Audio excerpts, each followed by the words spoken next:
Good day, lovely viewers. Welcome to another Harry. We have an exciting story lined up for you today. What if thing found Harry locked in the cupboard and brought him to the Addams family? Your engagement means the world to us. Like, comment, and subscribe to help us grow and bring you more amazing content.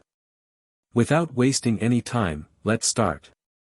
Chapter 1, The Hand of Fate. 8-year-old Harry Potter pressed his ear against the cupboard door, listening to the Dursleys move around the kitchen. His stomach growled painfully. 3 days locked in here now, all because Dudley's hair turned blue during class. Somehow they blamed Harry, like they always did when weird stuff happened. The freak stays in there until he learns, Uncle Vernon had declared that evening. No dinner for a week. Harry slumped back onto his thin mattress. The single light bulb dangling from the ceiling had burned out months ago, and no one had bothered to replace it. Not that it mattered much. Harry had learned to see pretty well in the dark by now.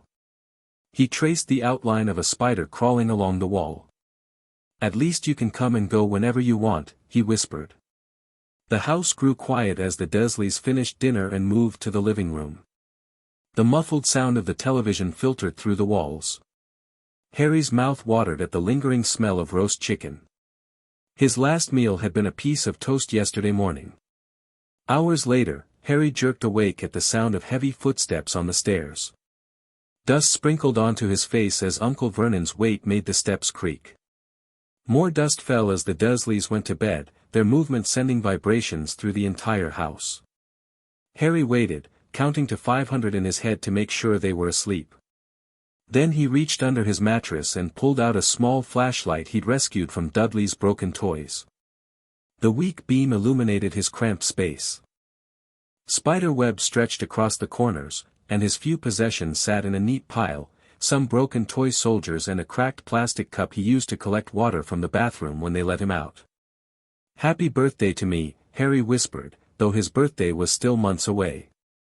He'd started saying it every night, hoping to make the days until July pass faster. 8 years old now, and nothing to show for it except a lightning-shaped scar and a cupboard full of spiders. His stomach cramped again, and Harry curled into a tight ball. He'd gotten good at ignoring hunger, but 3 days was pushing it. If only he could sneak out and grab something from the kitchen. The lock on the cupboard door made that impossible. Harry closed his eyes, imagining a plate piled high with food, chicken, potatoes, vegetables, all the things Aunt Petunia made for Dudley but never for him. The fantasy only made his stomach hurt worse. A soft scratching sound interrupted his thoughts. Harry froze. The noise came again, a faint scraping against the cupboard door. Not the usual house-settling sounds he'd memorized over the years. "Hello?" he whispered, barely audible. The scratching stopped, then resumed with more purpose. Harry aimed his flashlight at the door. A shadow moved in the gap beneath, something small, scurrying. Just a mouse, Harry told himself, though the Dursleys kept the house spotless. Aunt Petunia would have a fit if she knew rodents had gotten in. The scratching continued, moving to the lock. Harry heard a faint metallic clicking. He scrambled backward until his spine pressed against the wall, heart pounding. Click. The lock turned. The door swung open. Harry raised his flashlight, ready to defend himself or run, though where he could run to, he had no idea. Something crawled into the beam of light. Harry blinked, sure he was hallucinating from hunger. A hand. Just a hand. No body, no arm, just a pale, slightly wrinkled hand with long, nimble fingers, scuttling across the floor on its fingertips like some bizarre spider. Harry's mouth opened but no sound came out. The disembodied hand paused, then raised its index finger in a universal, shoo gesture. Harry nodded automatically, too shocked to do anything else. The hand, because what else could he call it, beckoned to him. "You, want me to follow you?" Harry whispered. The hand gave him a thumbs up, then skittered back to the cupboard doorway. Harry hesitated. This had to be another weird thing, like when he'd somehow ended up on the school roof running from Dudley's gang, or when his teacher's wig turned blue. But this wasn't happening to him, it was happening to help him. His stomach growled again, making the decision easier. Whatever this hand was, it had opened his locked door. That was more help than anyone had ever given him. Harry grabbed his blanket and stuffed it under his shirt. He crept from the cupboard, wincing as the hinges squeaked. The hand waited in the hallway, impatient fingers tapping on the carpet. "Where are we going?" Harry whispered. The hand pointed toward the kitchen, then skittered off in that direction. Harry followed, keeping his footsteps light.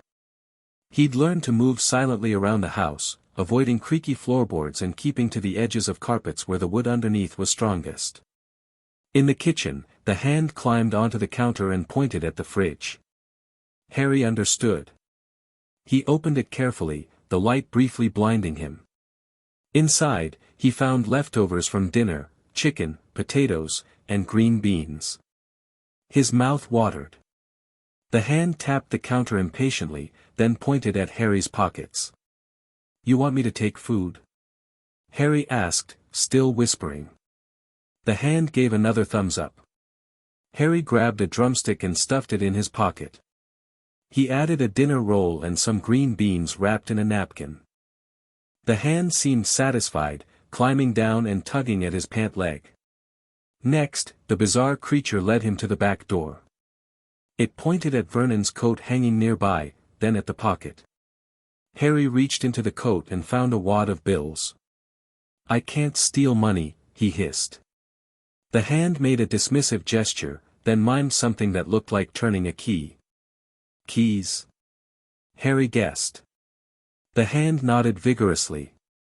Harry checked the other pocket and found Uncle Vernon's spare car keys. He held them up, and the hand gave him an enthusiastic thumbs up. This was crazy. Harry knew he should go back to his cupboard before he got caught, but the idea of escaping, even temporarily, overrode his caution. Besides, the hand seemed to know what it was doing. The hand climbed up Harry's leg, making him stifle a yelp of surprise. It settled on his shoulder, pointing toward the back door. "You want me to leave? For good?" Harry asked, hardly daring to hope. The hand patted his cheek in confirmation.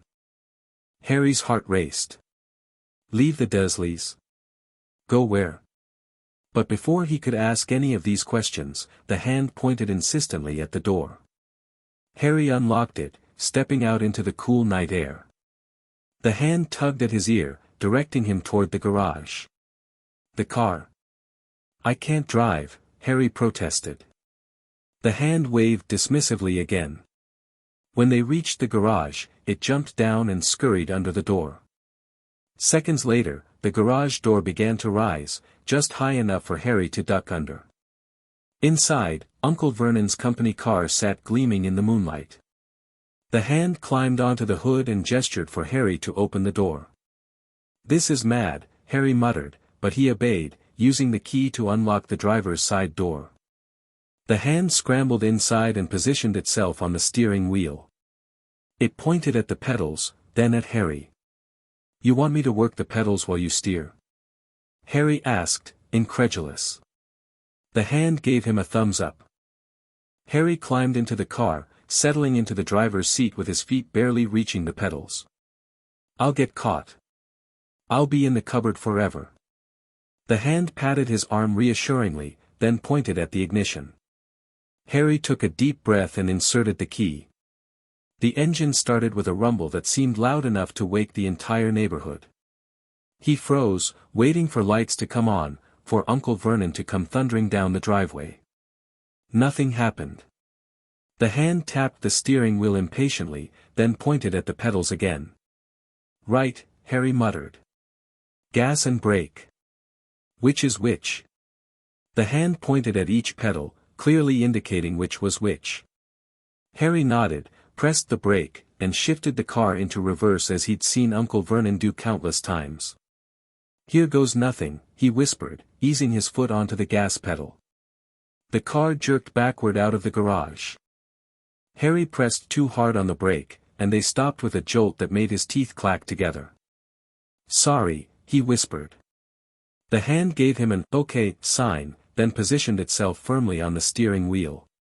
Together, they managed to turn the car around in the driveway.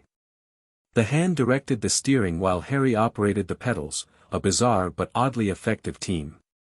As they pulled away from number 4, Privet Drive, Harry felt a surge of something he'd never experienced before: freedom. "Where are we going?" he asked, watching the familiar houses of Little Whinging disappear behind them. The hand released the steering wheel briefly to make a series of gestures Harry couldn't interpret. "I don't understand," Harry admitted. The hand patted his arm again, then returned to steering. The message was clear: "Trust me." And strangely enough, Harry did. They drove through the night, the hand steering them onto larger roads while Harry worked the pedals. It was terrifying and exhilarating.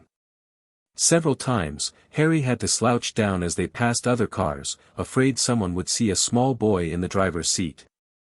"Will you tell me who you are?" Harry asked as they merged onto a highway. "Or what you are?" The hand released the wheel briefly and extended its fingers in what Harry interpreted as "later." As the hours passed, Harry's eyelids grew heavy. The hand noticed and tapped his cheek whenever he started to nod off. Dawn was breaking when they finally turned off the highway onto smaller country roads. The landscape had changed completely, gone were the identical suburban houses, replaced by rolling hills and distant mountains. Mist hung over fields dotted with sheep. Harry had never been this far from Little Whinging before. "Are we almost there?" he asked, stomach growling despite the chicken he'd eaten hours ago. The hand gave him a thumbs up. They turned onto an even smaller road, barely more than a track, that wound up a hill toward a forest. The trees grew denser as they climbed, branches reaching over the road like grasping fingers. Harry shivered despite himself. "You're not taking me somewhere bad, are you?" The hand patted his arm reassuringly. The forest suddenly opened up, revealing a wrought iron gate set into a high stone wall. The gate was rusty and twisted into bizarre shapes that made Harry think of screaming faces. Above it hung a sign with faded letters: "Addams." The hand gestured for Harry to stop the car. When he did, it jumped from the steering wheel and scurried up to the gate. It produced a key from somewhere, Harry couldn't see where a disembodied hand would keep keys, and unlocked the massive padlock. The gate swung open with a creak that echoed through the trees.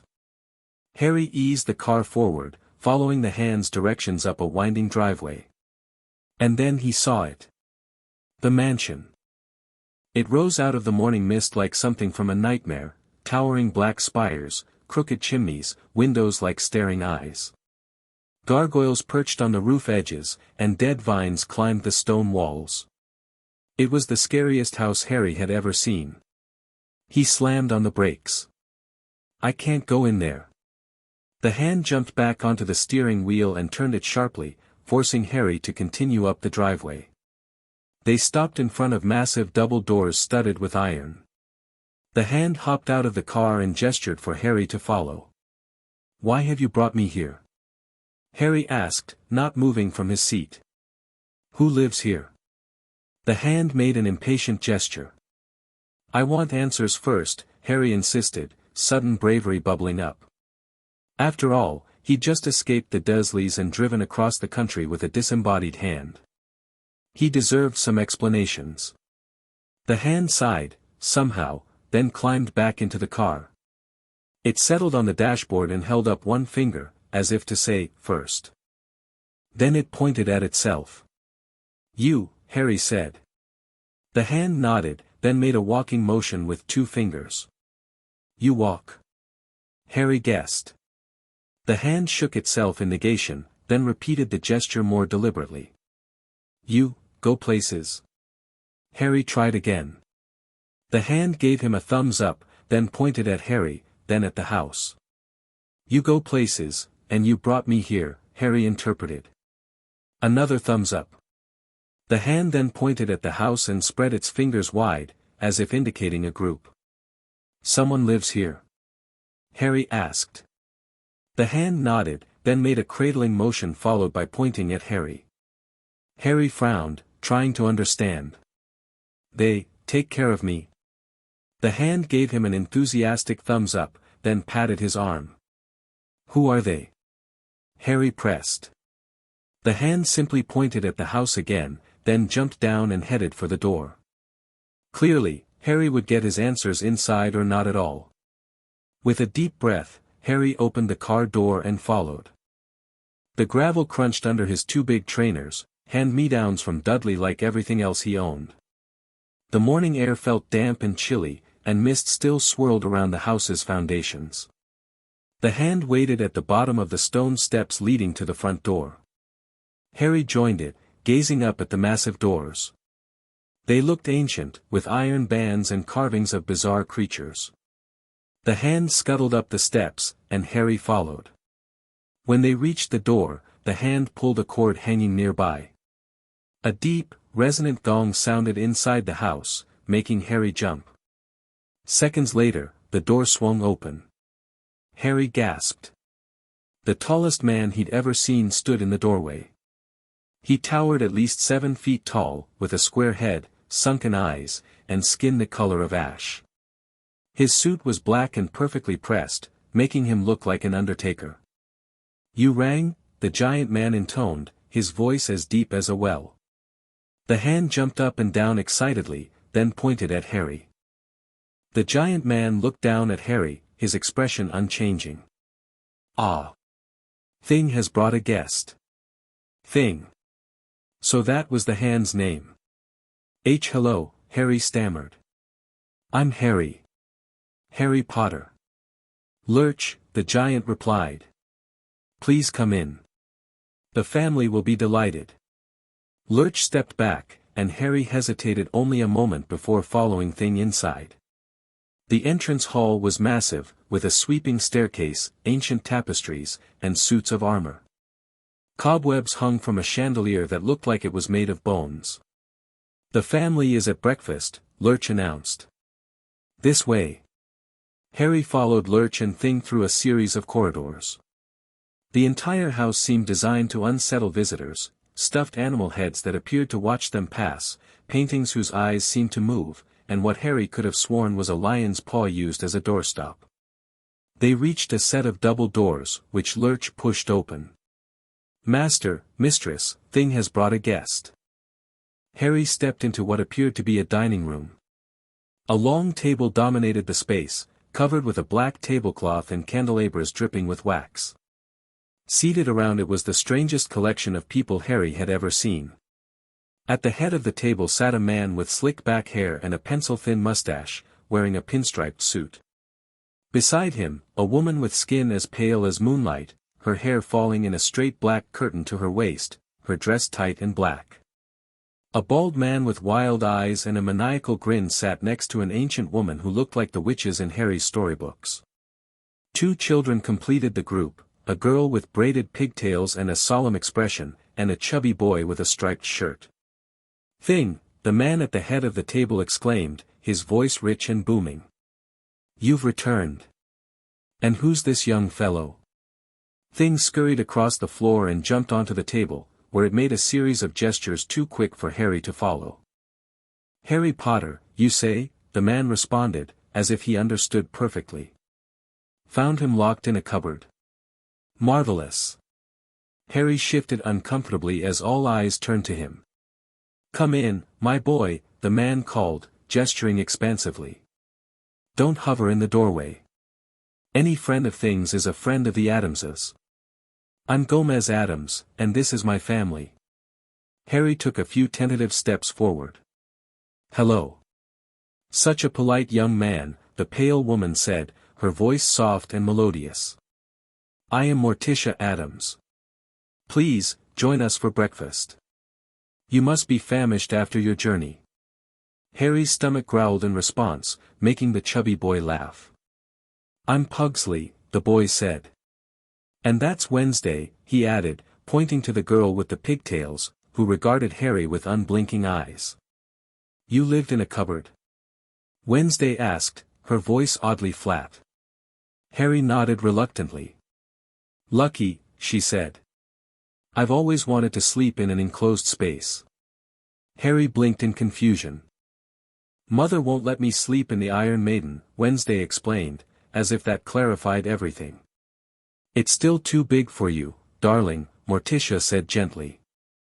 Maybe in another year or two. Harry had no idea what an Iron Maiden was, but the conversation was making him dizzy. The bald man suddenly leapt from his chair and bounded over to Harry, circling him with surprising agility. Fester Addams, he announced. Thing says you have magic. Can you make things explode? I love explosions. Uncle Fester, give the boy space to breathe, Morticia chided. Mama, perhaps you could prepare a plate for our young guest. The ancient woman cackled and pushed herself up from the table. Coming right up. Nothing like a hearty breakfast for a growing wizard. I'm not, Harry began, but was interrupted as Lurch pulled out a chair for him. Sit, sit. Gomez encouraged, puffing on a cigar that had appeared from nowhere. Tell us about yourself, my boy. Thing rarely brings home strays. You must be special. Harry sat gingerly, feeling overwhelmed. Thing hopped onto the table beside his plate, giving him an encouraging pat on the hand. I'm not special, Harry insisted. I'm just Harry. Just Harry who makes things happen. Fester asked, grinning manically. Thing says your relatives locked you up because you turned someone's hair blue. Harry's eyes widened. How does Thing know that? He only found me last night. Thing knows many things, Morticia said mysteriously. He travels. He observes. He's quite remarkable. The old woman, Mama, returned with a plate piled high with food that looked both appetizing and slightly alarming. Some sort of meat in a dark sauce, eggs that seemed to have an unusual purple tinge, and what might have been mushrooms but had an odd greenish glow. Eat up. Mama encouraged. My special breakfast brew. Puts hair on your chest and sparks in your fingertips. Harry looked at Thing questioningly. Thing gave him a thumbs up, so Harry cautiously took a bite. To his surprise, it tasted wonderful, rich, savory, with hints of spices he couldn't identify. So, Harry Potter, Gomez said, leaning forward. Thing tells us your relatives kept you locked in a cupboard, underfed you, and punished you for accidental magic. Is that correct? Harry nearly choked on his food. Magic? I don't do magic. There's no such thing. The entire family exchanged glances. Oh dear, Morticia murmured. They've suppressed his awareness. Typical mundanes, Fester snorted. Fear what they don't understand. Wait, Harry said, putting down his fork. Are you saying magic is real? That what I do is magic. Of course it's real, my boy. Gomez boomed, slapping the table. How else would you explain turning hair blue, or jumping onto rooftops, or making windows vanish? Harry stared. How do you know about those things? Gomez pointed at Thing, who waved. Thing has been watching you for some time, Morticia explained gently. We monitor children with magical abilities. It's something of a family tradition. But why me? Harry asked. Because you're Harry Potter, Wednesday said, as if that explained everything. Harry frowned. What's special about being Harry Potter? Another round of glances passed between the family members. They told him nothing, Morticia said, her voice sad. How cruel. The boy who lived, and they stuff him in a cupboard, Mama muttered, shaking her head. Disgraceful. I don't understand, Harry said, frustration building. Why did Thing bring me here? What do you want with me? Gomez stood suddenly, his expression solemn. Harry, my boy, we want to offer you a home. A place where your magic is celebrated, not punished. A family that will cherish your uniqueness. Harry stared, sure he'd misheard. You want me to live here? With you? But you don't even know me. We know enough, Morticia said softly. We know you've suffered. We know you have gifts. And we know that Thing believes in you, which is the highest recommendation anyone can receive. Thing nodded vigorously on the table beside Harry's plate.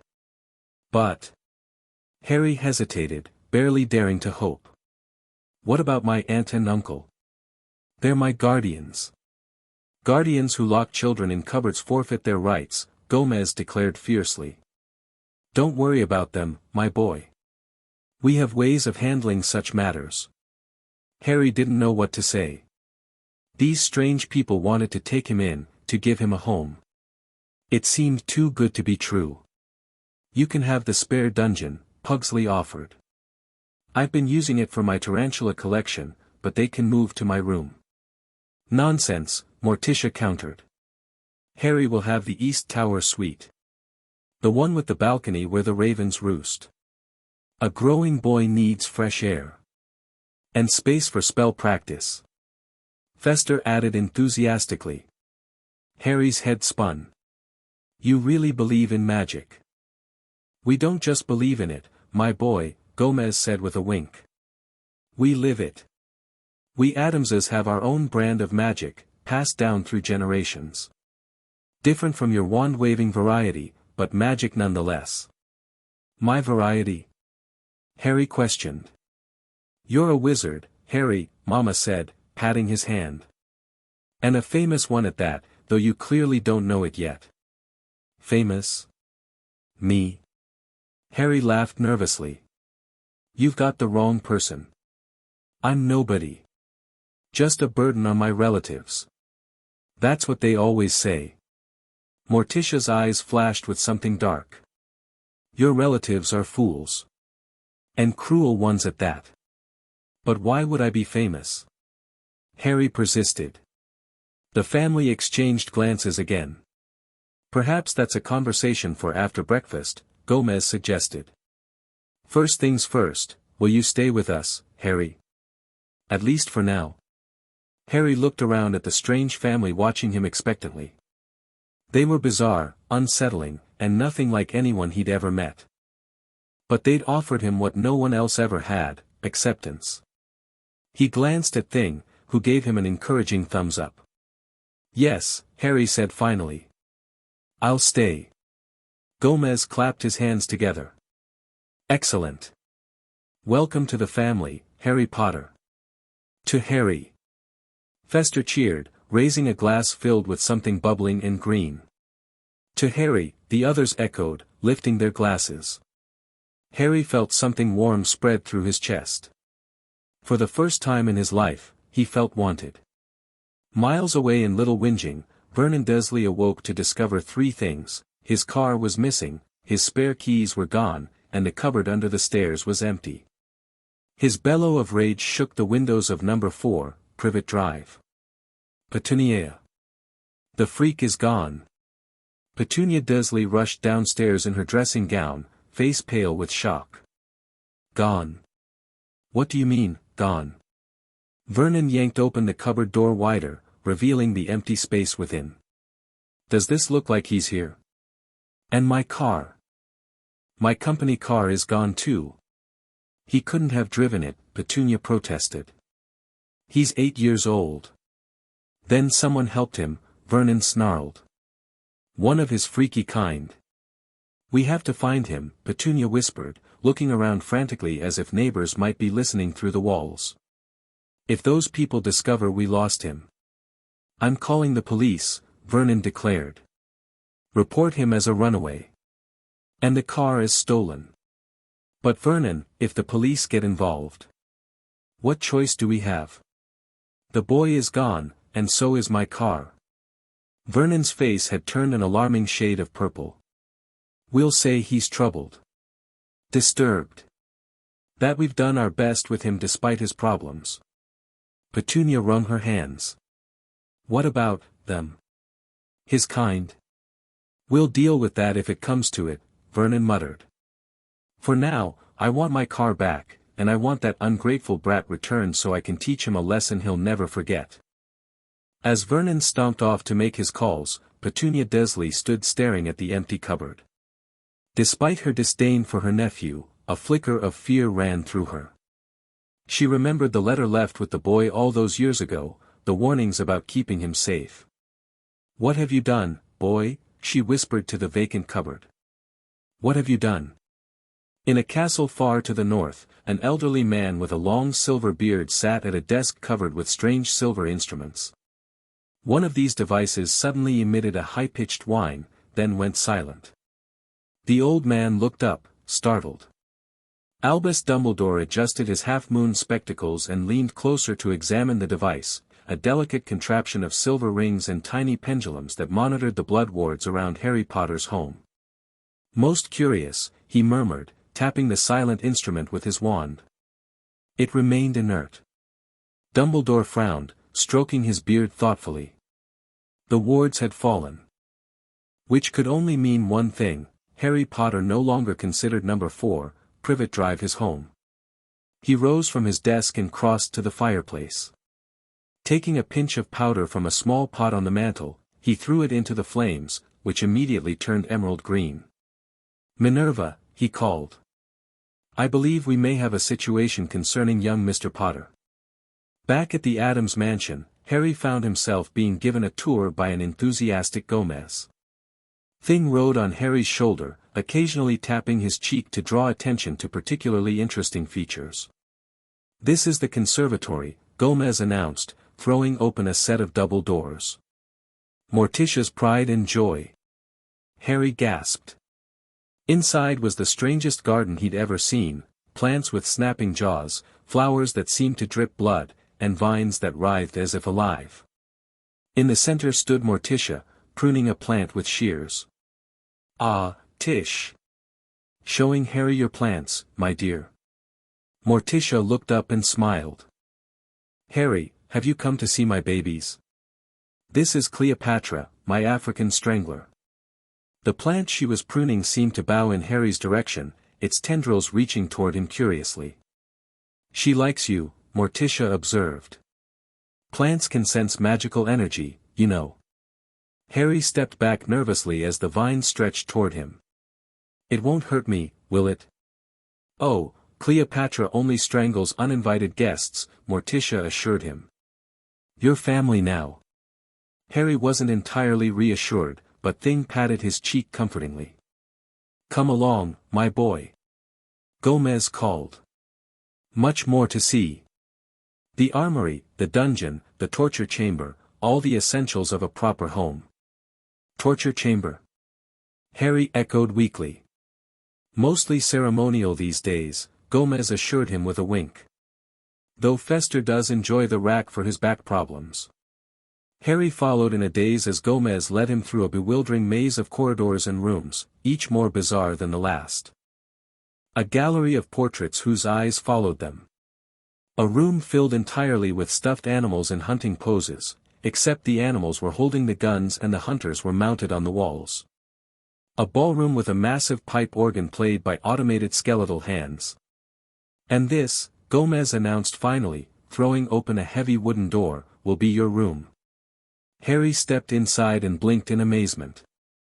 The room was huge, bigger than the Dursleys' entire first floor. A four-poster bed draped in velvet stood against one wall.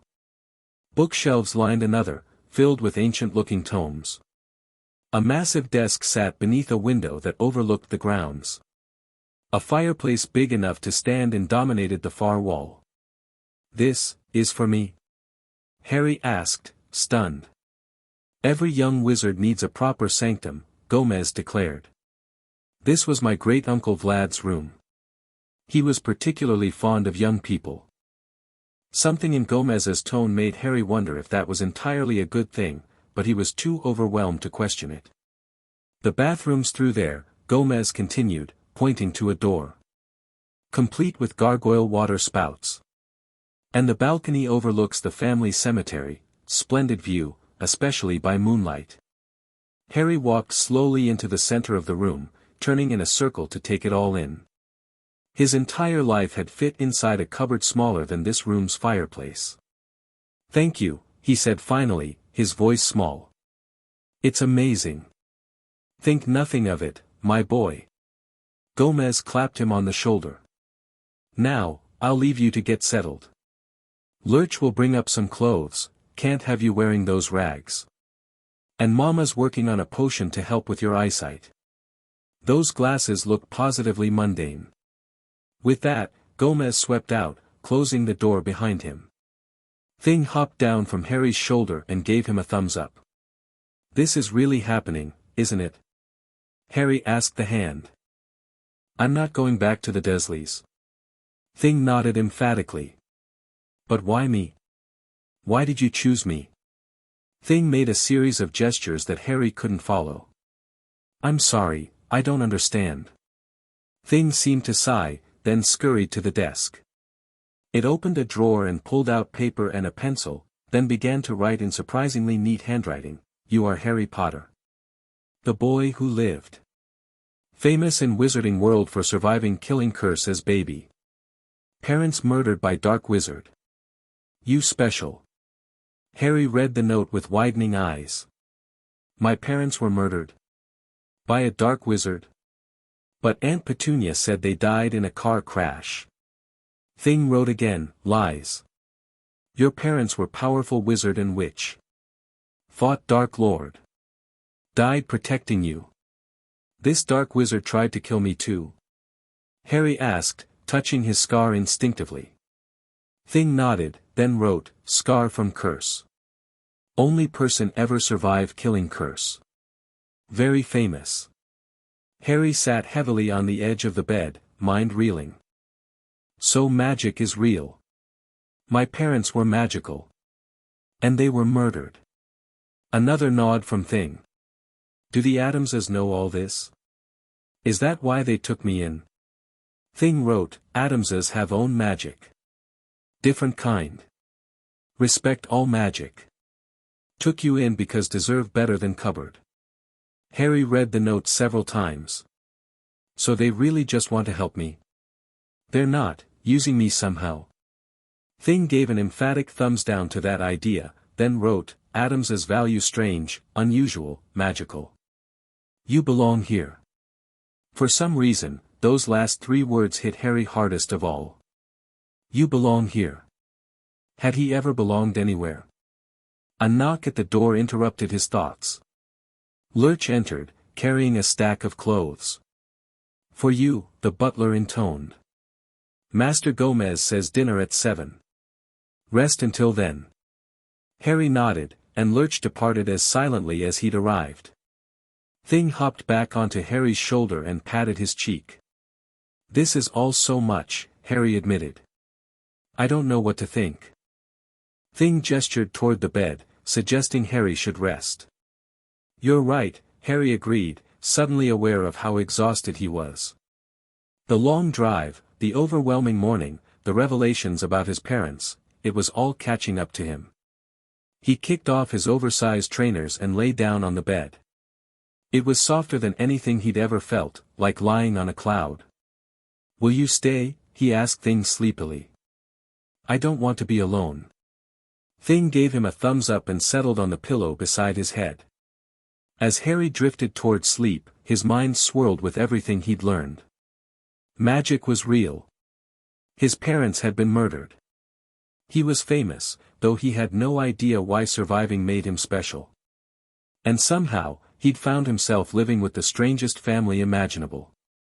Yet despite their oddities, or perhaps because of them, the Addamses had shown him more kindness in one morning than the Dursleys had in 8 years. His last thought before sleep claimed him was that maybe, just maybe, he'd finally found a place where he belonged. Vernon Dursley paced the living room, his face purple with rage. 2 police officers sat on the sofa, notebooks in hand. So let me understand this correctly, Mr. Dursley, said the older officer. Your 8-year-old nephew stole your car keys, took your company car, and drove away in the night? Yes. Vernon sputtered. The boy's disturbed. Always has been. The officers exchanged skeptical glances. Mr. Dursley, said the younger officer, 8-year-old boys don't typically have the physical capability to operate a vehicle. The pedals would be beyond their reach, not to mention lacking the strength to turn the steering wheel properly. Well, he did it somehow. Vernon insisted. And I want him found and my car returned. You said the boy sleeps in a cupboard under the stairs, the older officer asked, his voice carefully neutral. Vernon faltered. It's a small bedroom. Converted storage space. Perfectly adequate. I see, the officer said, making a note. And you mentioned he attends school. Perhaps his teachers have noticed these behavioral issues you describe. They're always complaining about him, Petunia put in quickly. Causing trouble, telling lies, strange incidents around him. We've done our best, but he's difficult. The officers exchanged another look. We'll need contact information for his school, the younger officer said. And we'll want to see this bedroom. Vernon hesitated, then grudgingly led them to the cupboard under the stairs. The officers' expressions darkened as they viewed the cramped space with its thin mattress and bare bulb. This is where the boy sleeps, the older officer asked flatly. Like I said, converted storage space, Vernon muttered.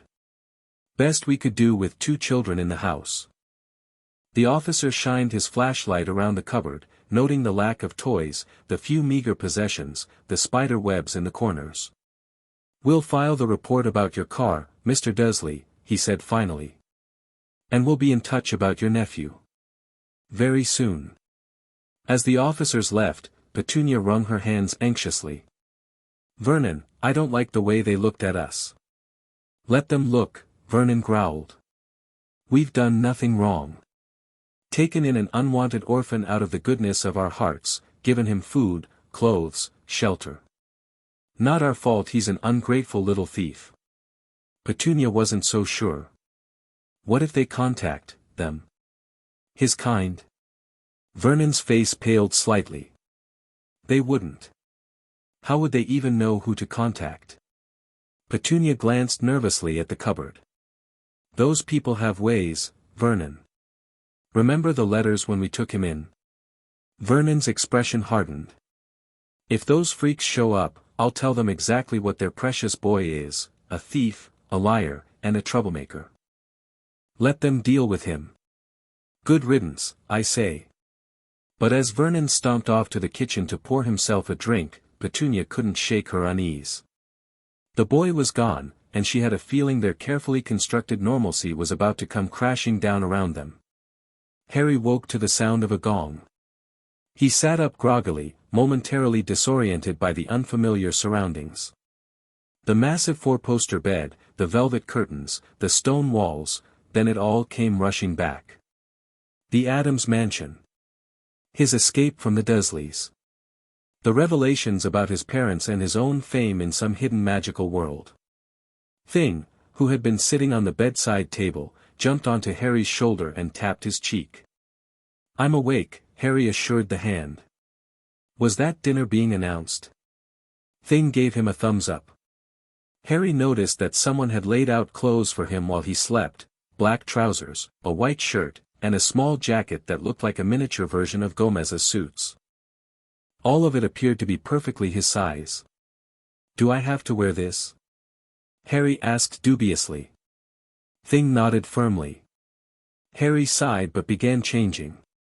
The clothes fit better than anything he'd ever worn, certainly better than Dudley's hand-me-downs. The fabric felt expensive, and Harry worried about getting it dirty. How do I look? He asked Thing once he'd dressed.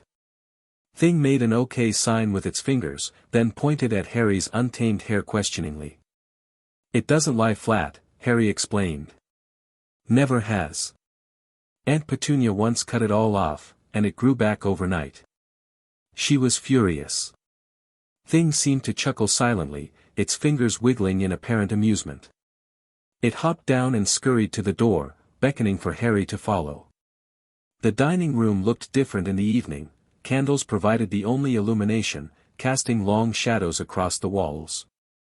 The entire family was already seated, dressed formally. Even Pugsley wore a suit similar to Harry's. Ah, Harry. Right on time. Gomez called, rising from his seat. Sleep well, my boy. Yes, thank you, Harry answered politely, letting Thing guide him to an empty chair between Wednesday and Pugsley.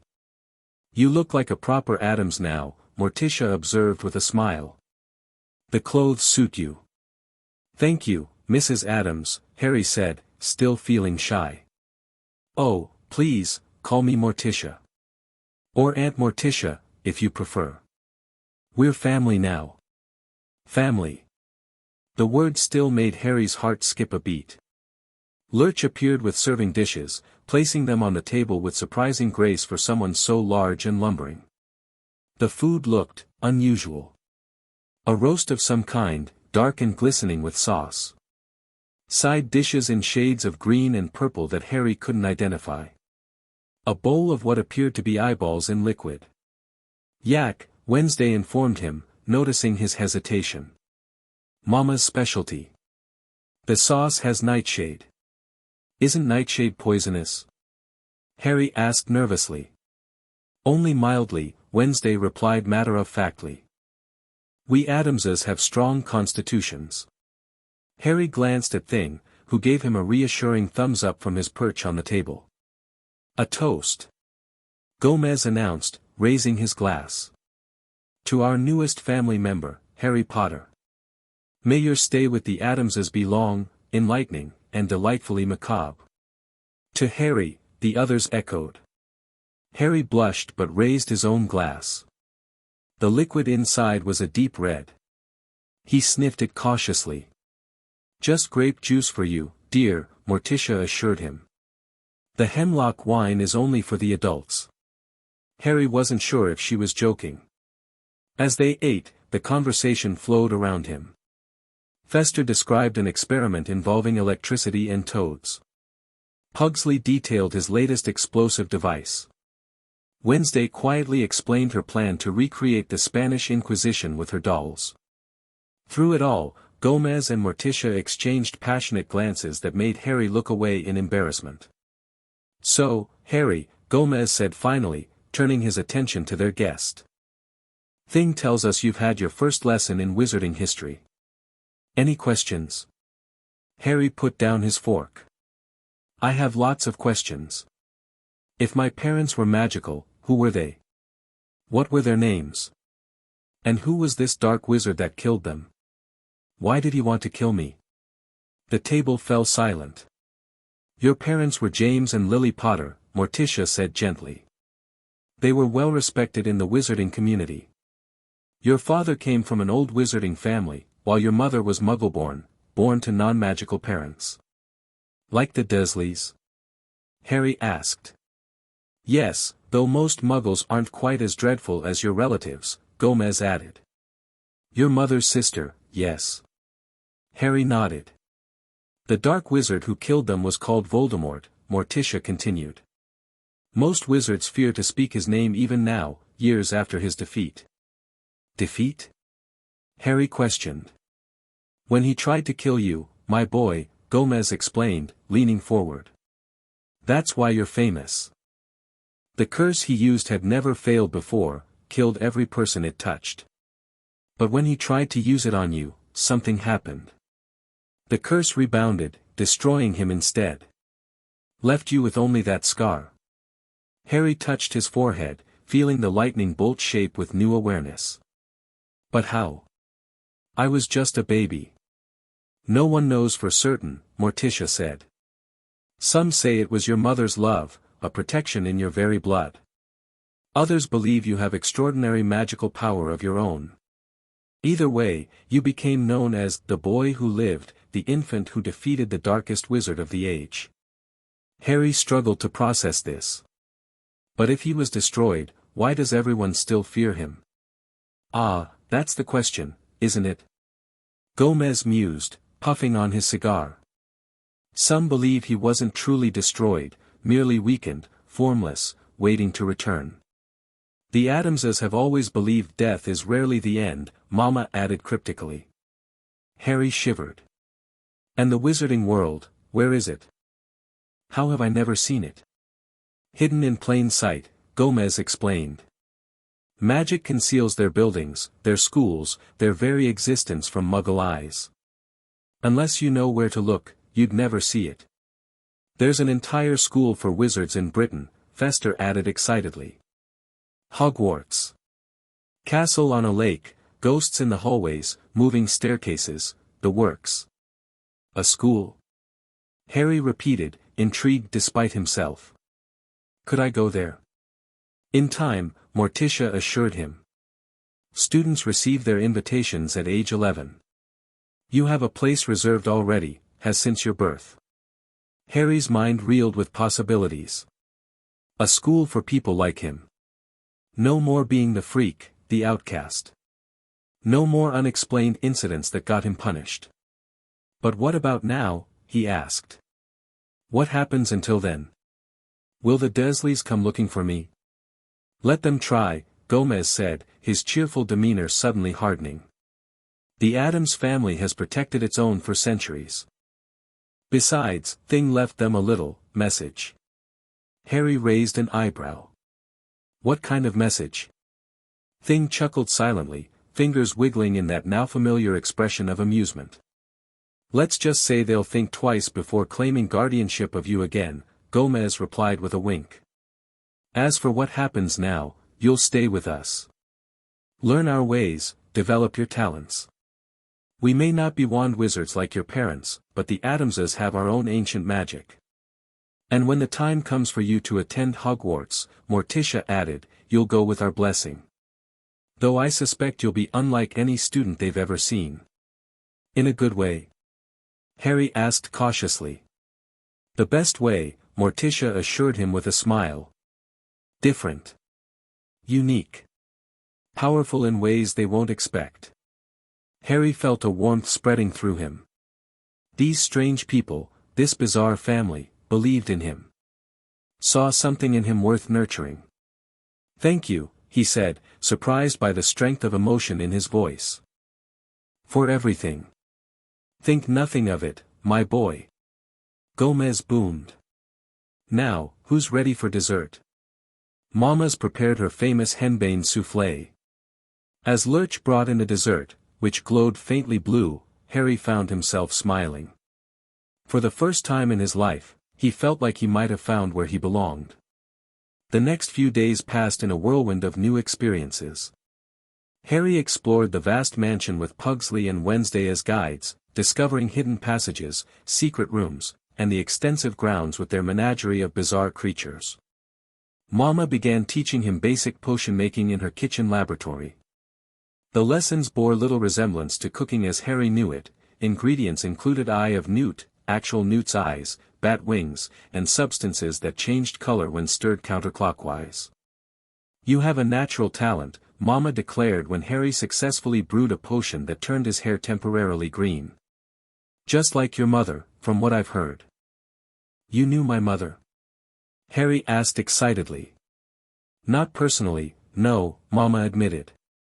But the wizarding world is smaller than you'd think, and news travels. Lily Potter was known for her charm work and potions.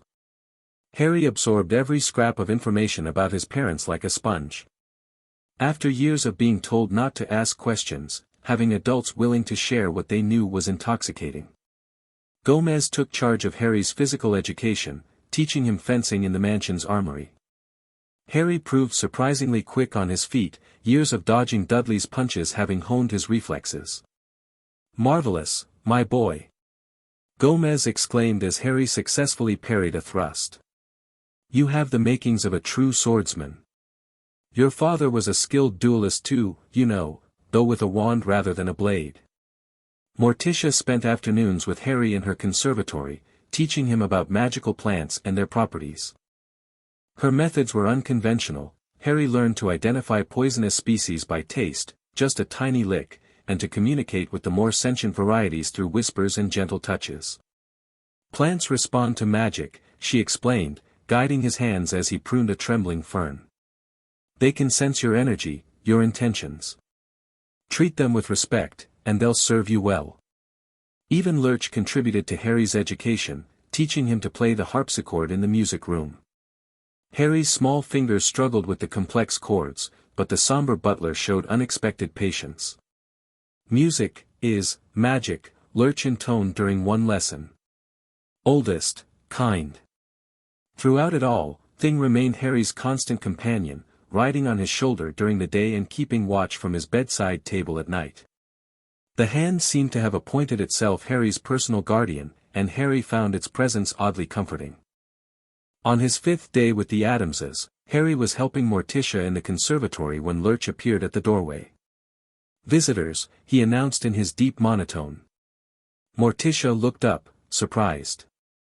"We weren't expecting anyone." "Who is it, Lurch?" "Police," Lurch replied. "And others." Harry's heart sank. The Dursleys must have reported him missing. Now the police had come to take him back. Morticia saw his expression and laid a gentle hand on his shoulder. "Don't worry, dear. No one will take you from us against your will. Gomez and I will handle this." They made their way to the entrance hall, where Gomez was already greeting the visitors, 2 uniformed police officers and 2 people in plain clothes who somehow seemed out of place. "Ah, Morticia. Harry. We have guests," Gomez announced cheerfully. "These officers have some questions about Harry's former living arrangements." Harry noticed that Gomez's usual boisterous manner had been toned down, though his smile remained firmly in place. "Mr. and Mrs. Addams," said one of the plainclothes visitors, a stern-looking woman with her hair pulled back in a tight bun. "I'm Ms. Peterson from Child Protective Services. This is my colleague, Mr. Rashid. We understand you're currently housing a minor without legal guardianship." "Harry is family," Morticia said smoothly. "We've taken him in after discovering the deplorable conditions in which his previous guardians kept him." Miss Peterson's eyes narrowed. "And instead of reporting this to authorities, you simply took him?"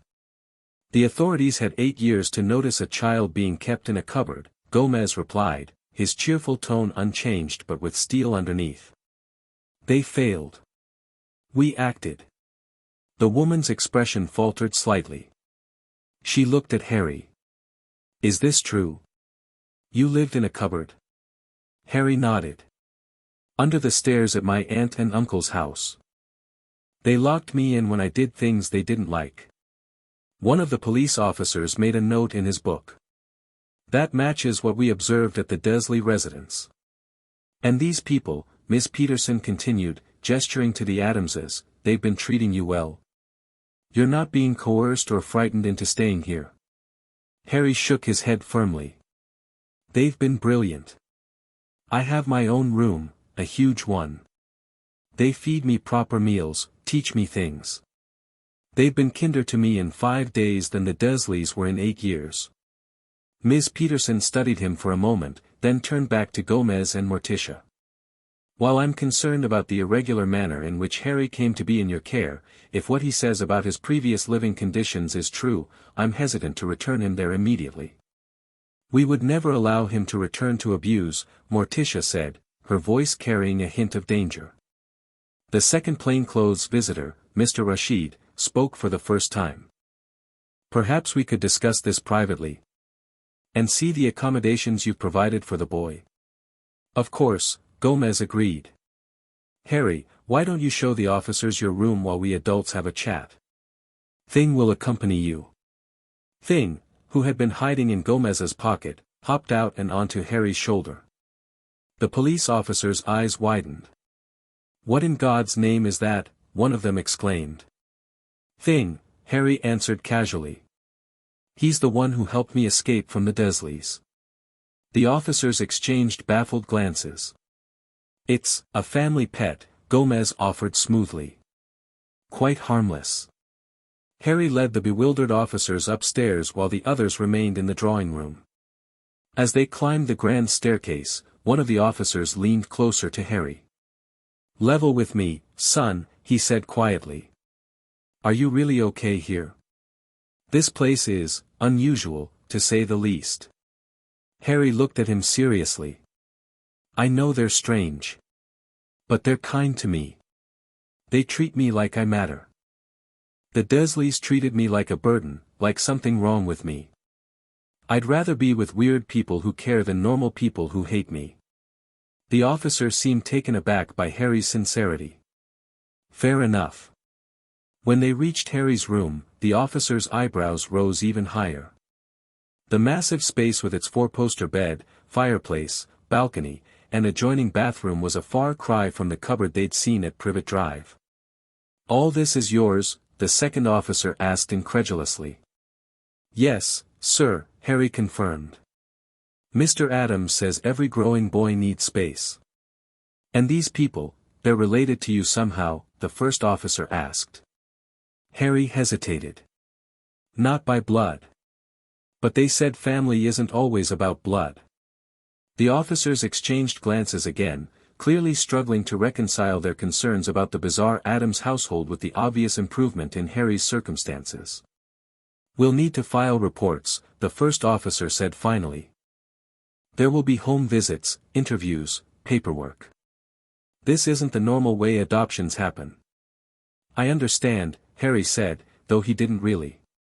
"But please don't make me go back to the Dursleys."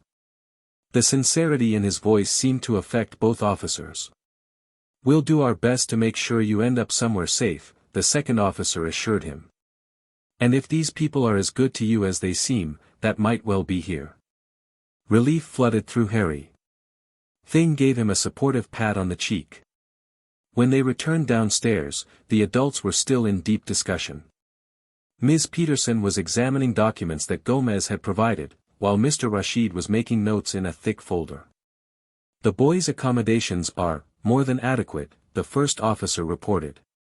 "Frankly, it's better than what many children have, even in the best homes." Ms. Peterson nodded. "Mr. and Mrs. Addams have provided documentation showing a family connection to the Potters through a distant marriage line. While unusual, it does establish a basis for temporary guardianship." Harry blinked in surprise. He hadn't known there was any connection between the Addamses and his family. "We'll need to formalize this arrangement," Mr. Rashid added. "There will be a court hearing, evaluations, the usual process for establishing permanent guardianship or adoption." "Of course," Gomez agreed readily. "We want everything done properly.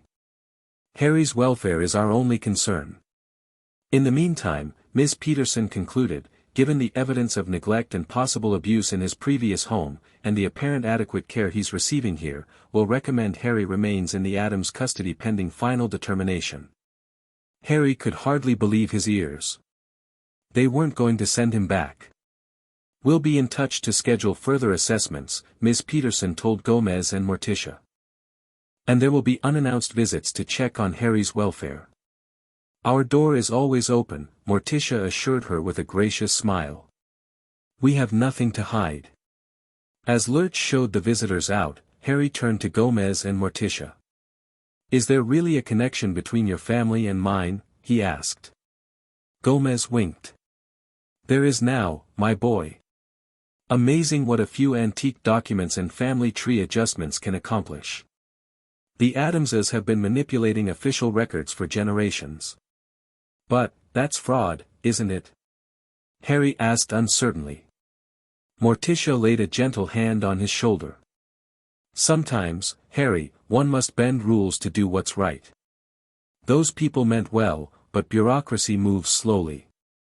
Children suffering from abuse cannot wait for paperwork." Harry nodded slowly, understanding.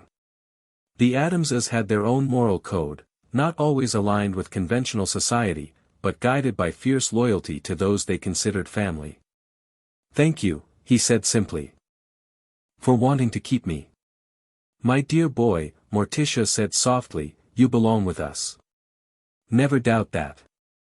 That evening, after Harry had gone to bed, Gomez and Morticia sat in the library, sipping hemlock wine in front of the crackling fire. "They'll be coming for him eventually," Morticia observed. "The wizarding authorities." Gomez nodded, puffing on his cigar. "Of course.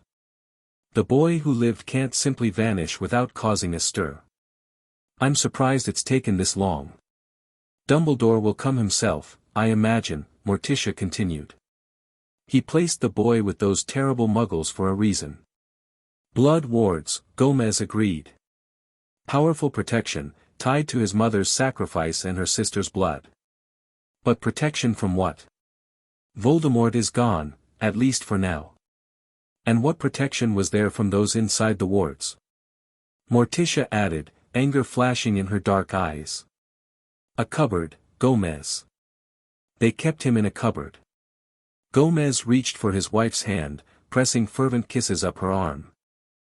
Cara mia, your righteous fury inflames me. Morticia smiled despite the serious conversation. Later, mon cher. We need to decide what to do when the wizards come. With obvious reluctance, Gomez released her arm. We fight, of course. The boy stays with us.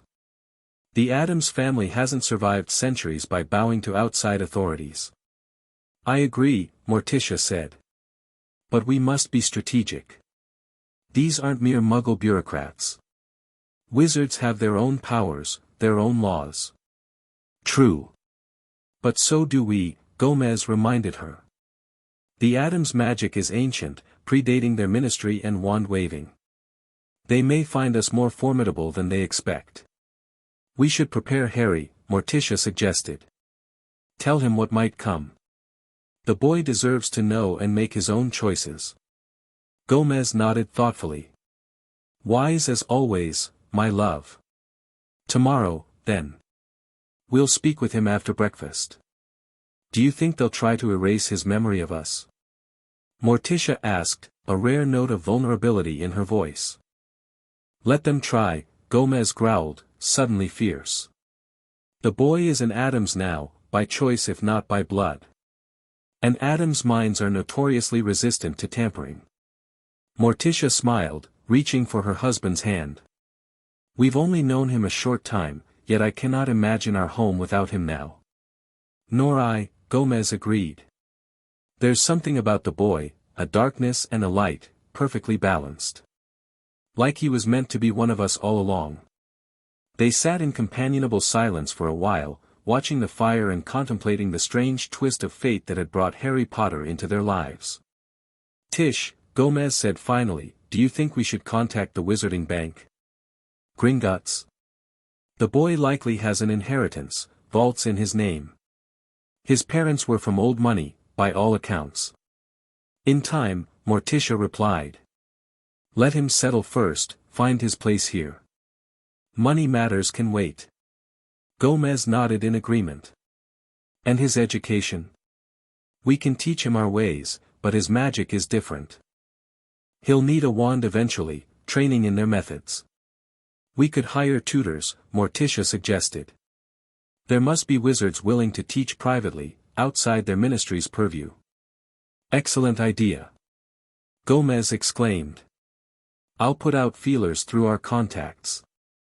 There are always those who prefer to operate in the shadows, away from official oversight. Morticia sipped her wine thoughtfully. I wonder what sort of wizard he'll become, with our influence shaping him. One of a kind, Gomez declared confidently. Powerful in ways they've never seen. Darkness and light, as I said. The perfect Addams wizard. In the shadows of the library, unseen by either Gomez or Morticia, Thing listened intently. Then it slipped away silently, heading for Harry's room to resume its vigilant watch over the boy who had brought such interesting new energy to the ancient Addams home. In his tower bedroom, Harry dreamed. He stood in a graveyard, mist swirling around ancient tombstones. The names etched in stone were unfamiliar, yet he felt a strange connection to this place. A figure appeared through the mist, a girl with dark braided pigtails. Wednesday. Harry called. She turned, but her face seemed older, her eyes holding wisdom beyond her years. They'll come for you, she said, her voice echoing strangely. They'll try to take you back. Who? Harry asked.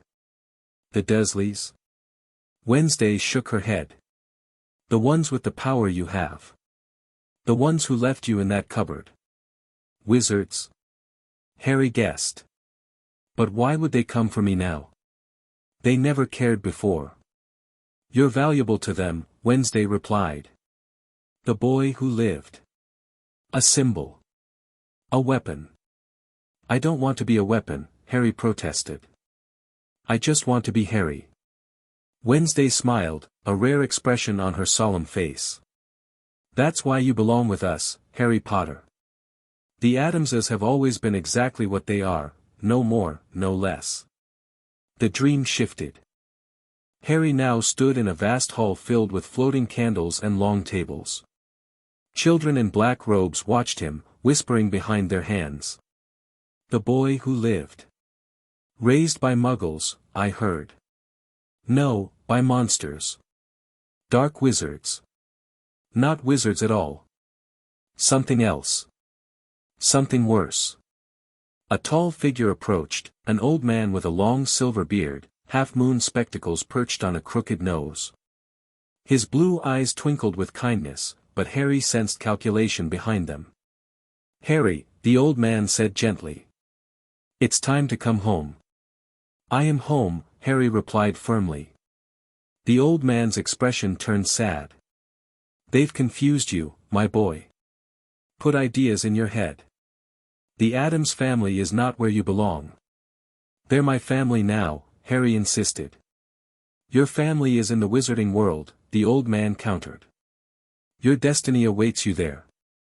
I don't believe in destiny, Harry said, surprising himself with his certainty. I believe in choices. And I choose them. The dream shifted again. Harry found himself in a dark chamber. A mirror stood before him, enormous and ornate. In its reflection, he saw himself, older, dressed in a suit like Gomez's, but with a wand in his hand. Behind him stood the entire Addams family, smiling proudly.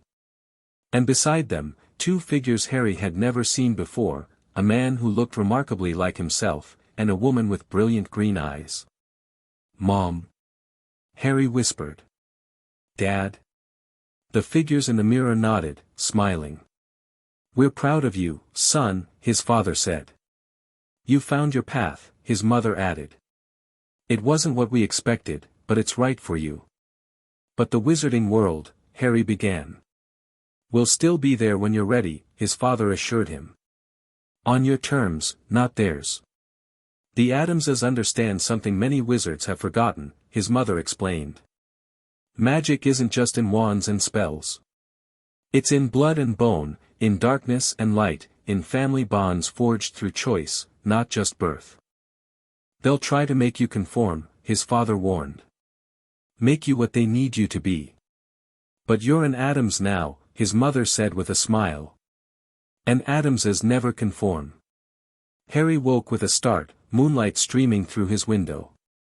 Thing sat on his bedside table, watching him with concern. Just a dream, Harry assured the hand. But a good one, I think. Thing gave him a thumbs up, then settled back to its vigilant position. Harry lay awake for some time, pondering the dream. It had felt so real, so significant. As if his parents had actually spoken to him, guided him. And Wednesday's warning, that seemed important too. They'll come for you. Harry found that he wasn't afraid. Somehow, in just a few days, he'd gained more confidence than in his entire life with the Dursleys. The Addamses had shown him that being different wasn't something to hide or be ashamed of, it was something to celebrate. Let them come, Harry whispered into the darkness. I'm not going anywhere. With that resolution firm in his mind, he drifted back to sleep, dreaming now of fencing lessons with Gomez, potion-making with Mama, and explorations of the family cemetery with Wednesday and Pugsley. For the first time in his life, Harry Potter's dreams were filled with family and belonging instead of loneliness and fear. The next morning, Harry joined the family for breakfast as usual. He noticed immediately that something was different, the adults exchanged significant glances, and even Wednesday seemed more solemn than usual. Sleep well, my boy? Gomez asked, setting aside his newspaper. Yes, thanks, Harry replied. I had some interesting dreams. Dreams in this house often have meaning, Morticia observed. The mansion sits on a convergence of ley lines, magical energy flows freely here. I dreamed about wizards coming to take me away, Harry admitted. And about my parents telling me I belonged with you. Gomez and Morticia exchanged another look. We need to talk about that, Harry, Gomez said, suddenly serious. The wizarding authorities will indeed come for you eventually. It's inevitable. Harry's heart sank. You're going to give me back? Never. Gomez declared vehemently. You're an Addams now, by choice if not by blood. And Addamses stick together. Relief flooded through Harry. But what will we do when they come? We'll face them together, Morticia said simply. But you should understand why they might want you returned to your relatives, despite the obvious mistreatment. Over the next hour, as breakfast was cleared away, Gomez and Morticia explained about blood wards, magical protection, and the complex politics of the wizarding world. They told Harry about Albus Dumbledore, the powerful wizard who had placed him with the Dursleys, and the various factions that might have interest in the boy who lived. So this Dumbledore person decided I should live in a cupboard? Harry asked, anger building inside him. I doubt he intended that specifically, Morticia said carefully. But he prioritized your physical safety from outside threats over your well-being within that protection. A common failing of those who think only in terms of the greater good, Gomez added. They forget that the good of the individual child is part of that greater good. What will happen when they find me? Harry asked. They'll likely try to convince you to return, Morticia explained. They may appeal to your sense of duty, tell you it's the only way to be safe. If that fails, Gomez continued, they might try more direct means. Memory modification is common in their world, making muggles forget magical encounters. They'd make me forget you. Harry gasped, horrified. They might try, Gomez said with a grim smile. But the Addams mind is remarkably resistant to such tampering. And you've begun to absorb our family magic already, I can sense it in you. You have a choice, Harry, Morticia said gently. We will support whatever you decide. If you wish to return to the wizarding world, to attend their school when you're 11, we won't stop you. But if you choose to stay with us, Gomez added, we'll defend that choice with everything we have. Harry didn't hesitate. I want to stay with you. The Dursleys never gave me choices, they just locked me away. And it sounds like these wizards want to control me too, make me into what they need. Precisely my concern, Morticia agreed. They see you as the boy who lived before they see you as just Harry. We see you, Harry, Pugsley piped up unexpectedly. Just you. You're weird, Wednesday added in her flat voice. You belong with us. Harry grinned at them both, touched by their inclusion in this serious conversation. Then it's settled, Gomez declared. You stay with us, and we prepare for visitors. Mama, we'll need protective potions. Fester, check the lightning rods, we may need extra power. Lurch, prepare the guest rooms, the nice ones, not the dungeons. Yet. The family dispersed to their tasks, leaving Harry with Thing on his shoulder. I made the right choice, didn't I? Harry asked the hand.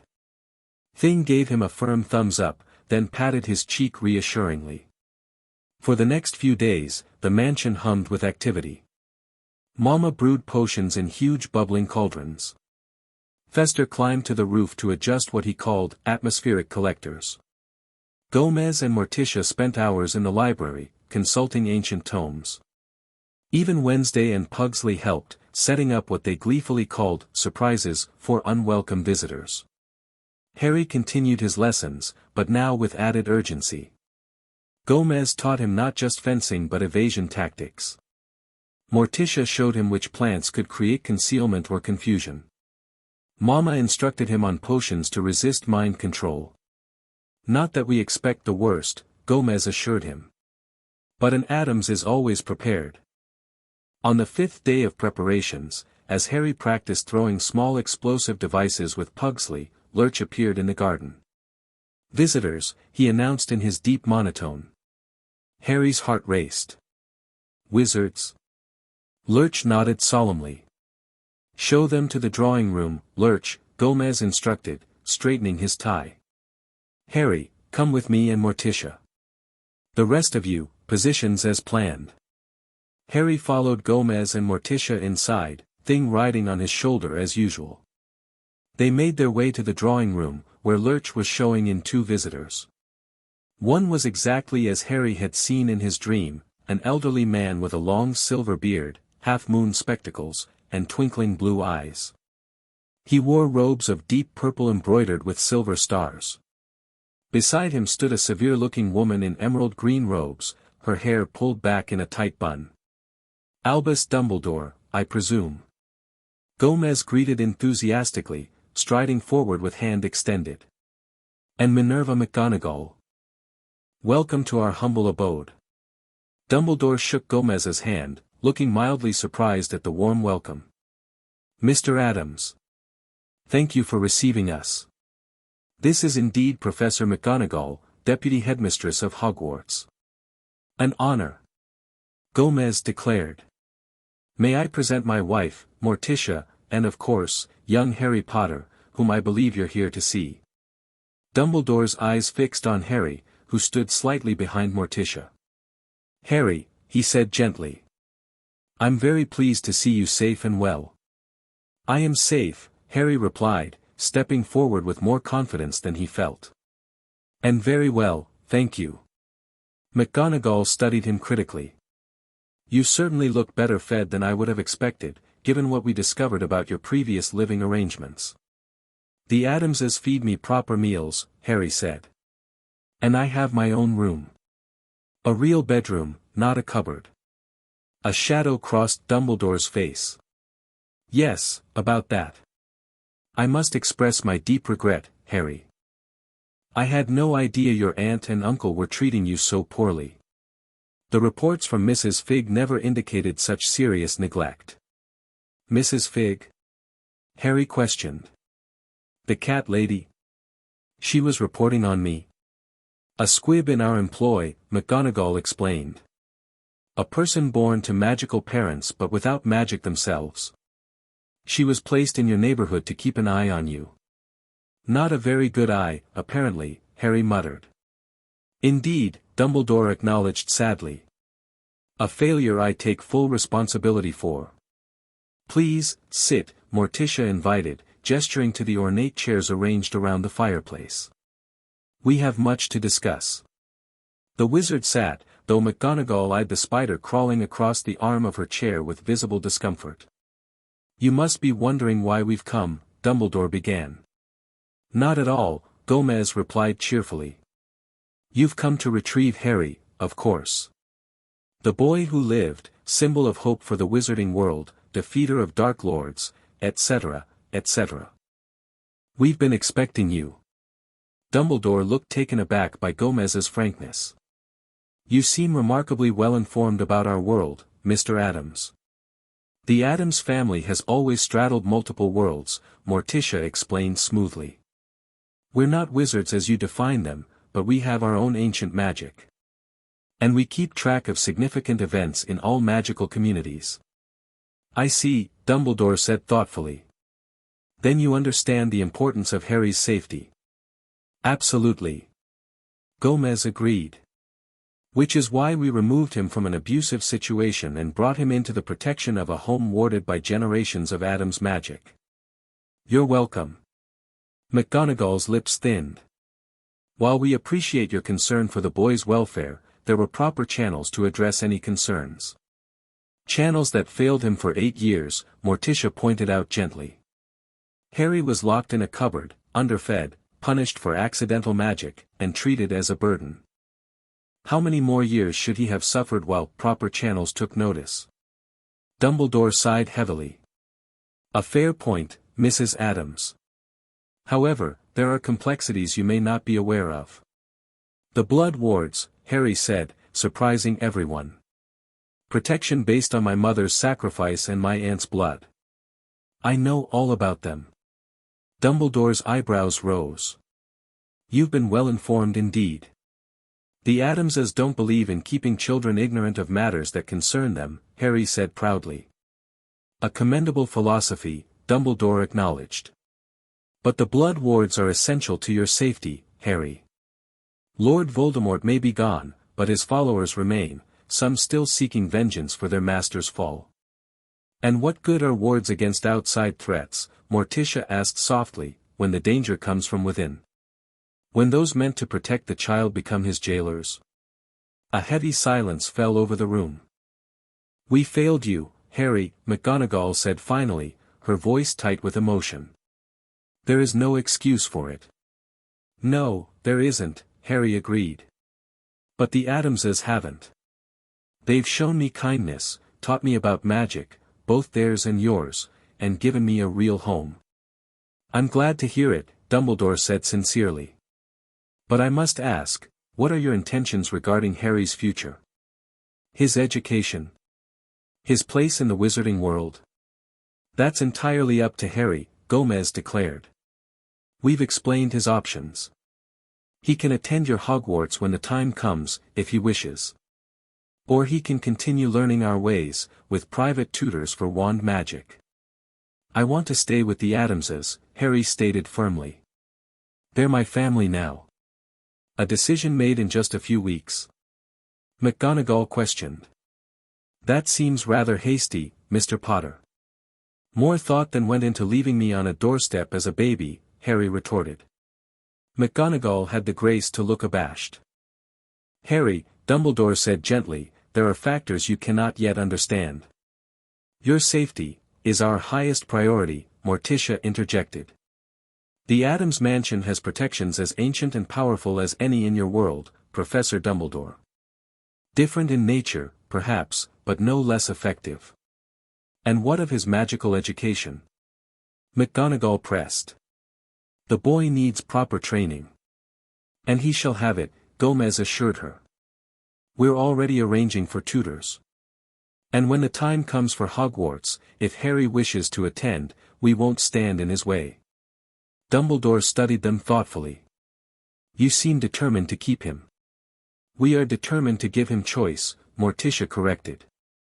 Something he has never had before. A strange expression crossed Dumbledore's face, something between respect and wariness. He turned to Harry. And this is truly your wish, Harry? To remain here? Harry nodded firmly. Yes, sir. They care about me. Me, not just the boy who lived. Dumbledore sighed, then surprisingly, smiled. Perhaps I've become too accustomed to seeing the grand design and missing the individual threads. The blood wards were meant to protect you, Harry, not imprison you. Does this mean you'll let me stay? Harry asked hopefully. It means, Dumbledore said carefully, that I recognize forcing you back to an abusive situation would be wrong, regardless of the magical protection it offered. However, I have concerns about your security here, and your connection to the wizarding world. What if we compromise? Morticia suggested. Harry remains with us, but with regular visits from representatives of your world. He receives tutoring in wand magic alongside our teachings. And when he turns 11, he can choose whether to attend Hogwarts as a day student or boarder. A day student? McGonagall looked scandalized. Hogwarts doesn't have day students. All children board at the school during term time.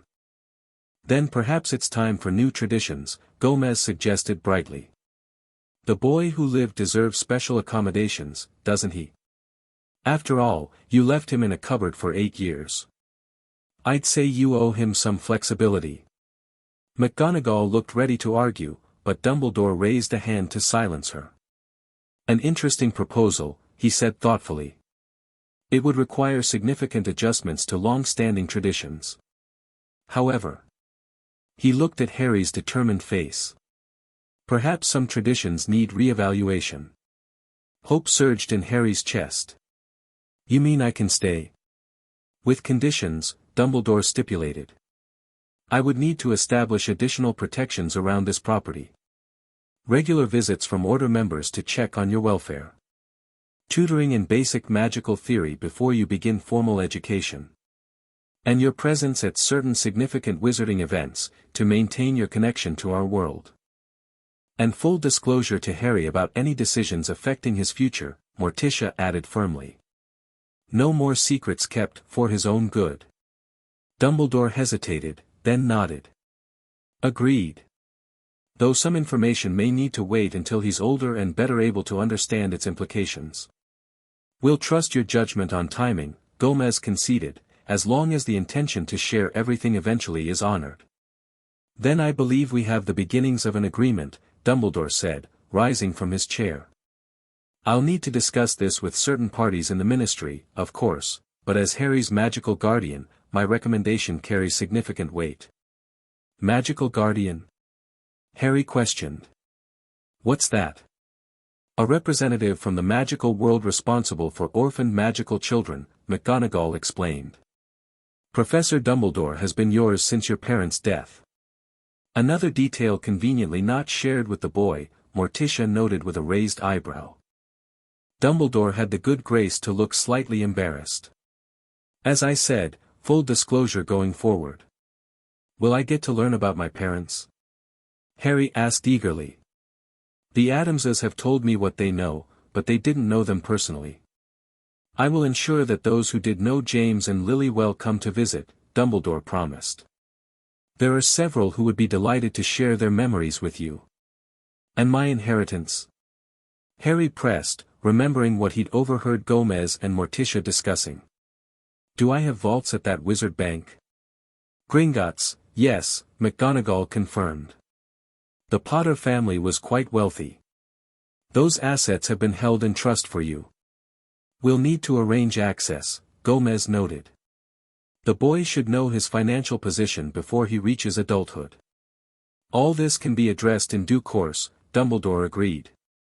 For now, I'm satisfied that Harry is safe and well cared for. That was my primary concern in coming here. Harry could hardly believe how well this was going. He'd expected a fight, possibly even an attempt to take him by force. Instead, Dumbledore seemed almost reasonable, if reluctantly so. Well then. Gomez exclaimed, jumping to his feet. This calls for a celebration. Lurch. Bring the good hemlock wine for our guests. Perhaps just tea, McGonagall interjected quickly.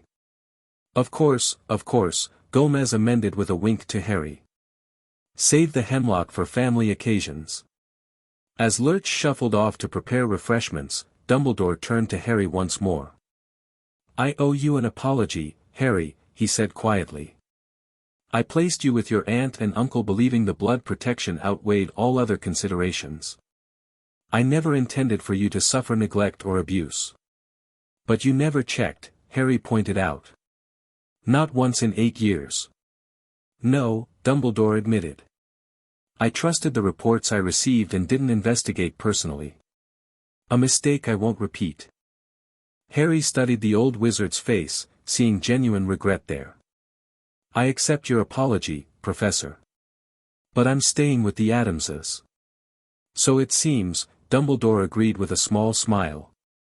And perhaps that's for the best. They certainly seem devoted to your welfare. They're weird, Harry said proudly. But they're my kind of weird. Dumbledore's blue eyes twinkled. We all need to find our kind of weird in this world, Harry. I'm glad you found yours.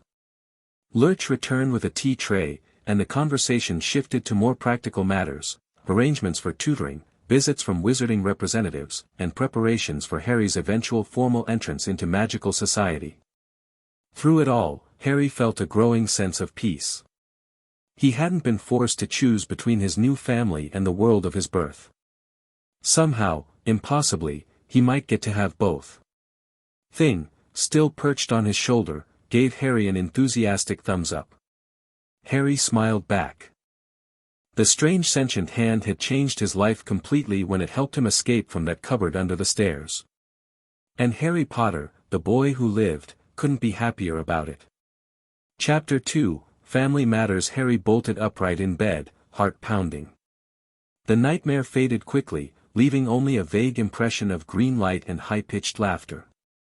He rubbed his eyes and reached for his glasses on the nightstand. Just a dream, he muttered, but the uneasy feeling lingered.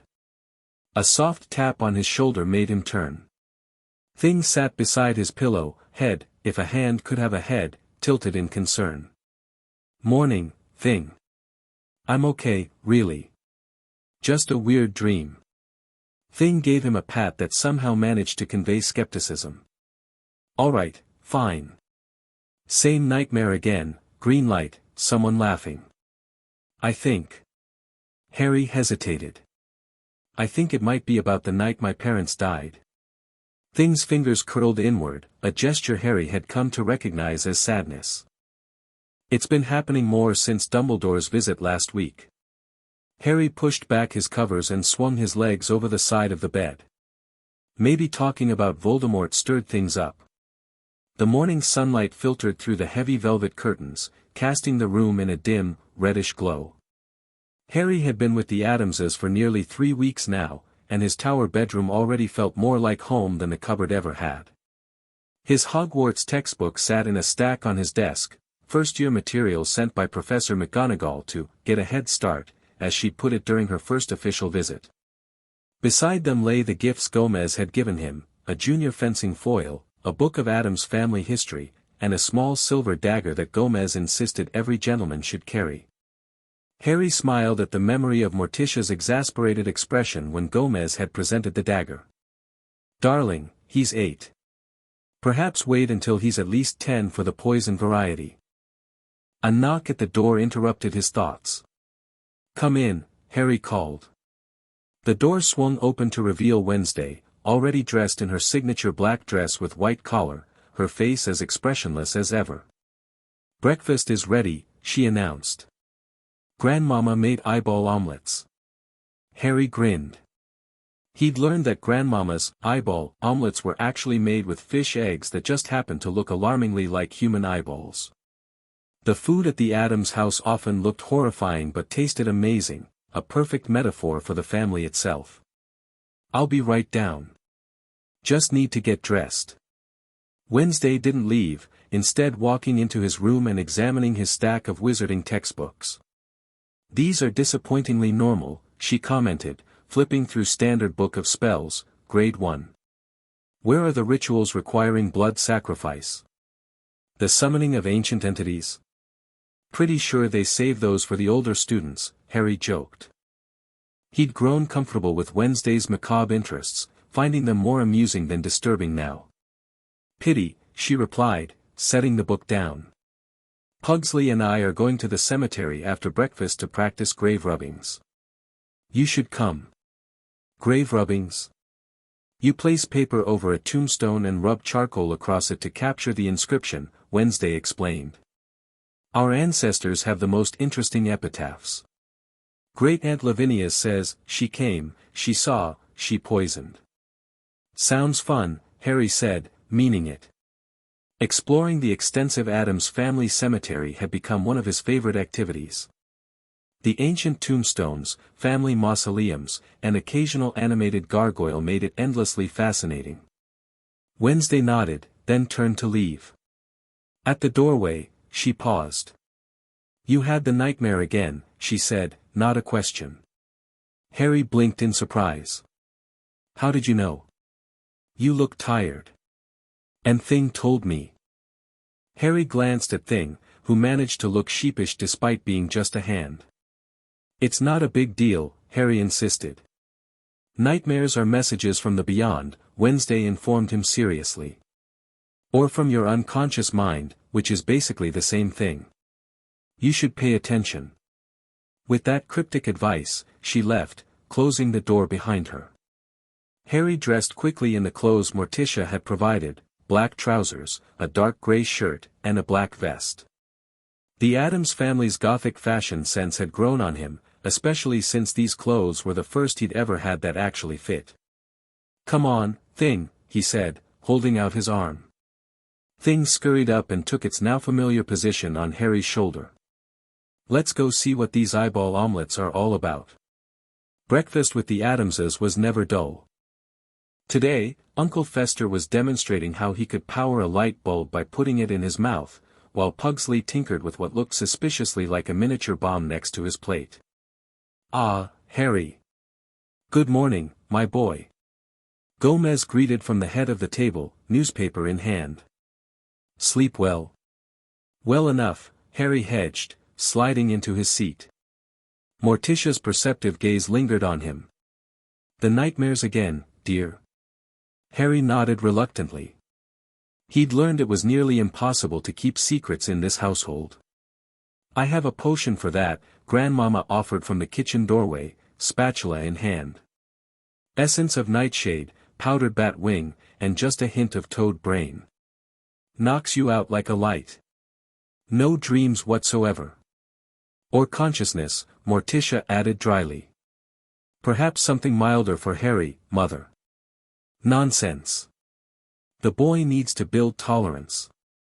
Start small, work his way up to the real potent stuff," Grandmama argued, setting a plate in front of Harry. The omelette did indeed appear to be studded with tiny eyeballs that seemed to look up at him. Harry had stopped being squeamish about Addams' family cuisine days ago, though, and dug in with enthusiasm. As expected, it was delicious. "I've been thinking," Gomez said, folding his newspaper, "it's time we started Harry on proper magical training.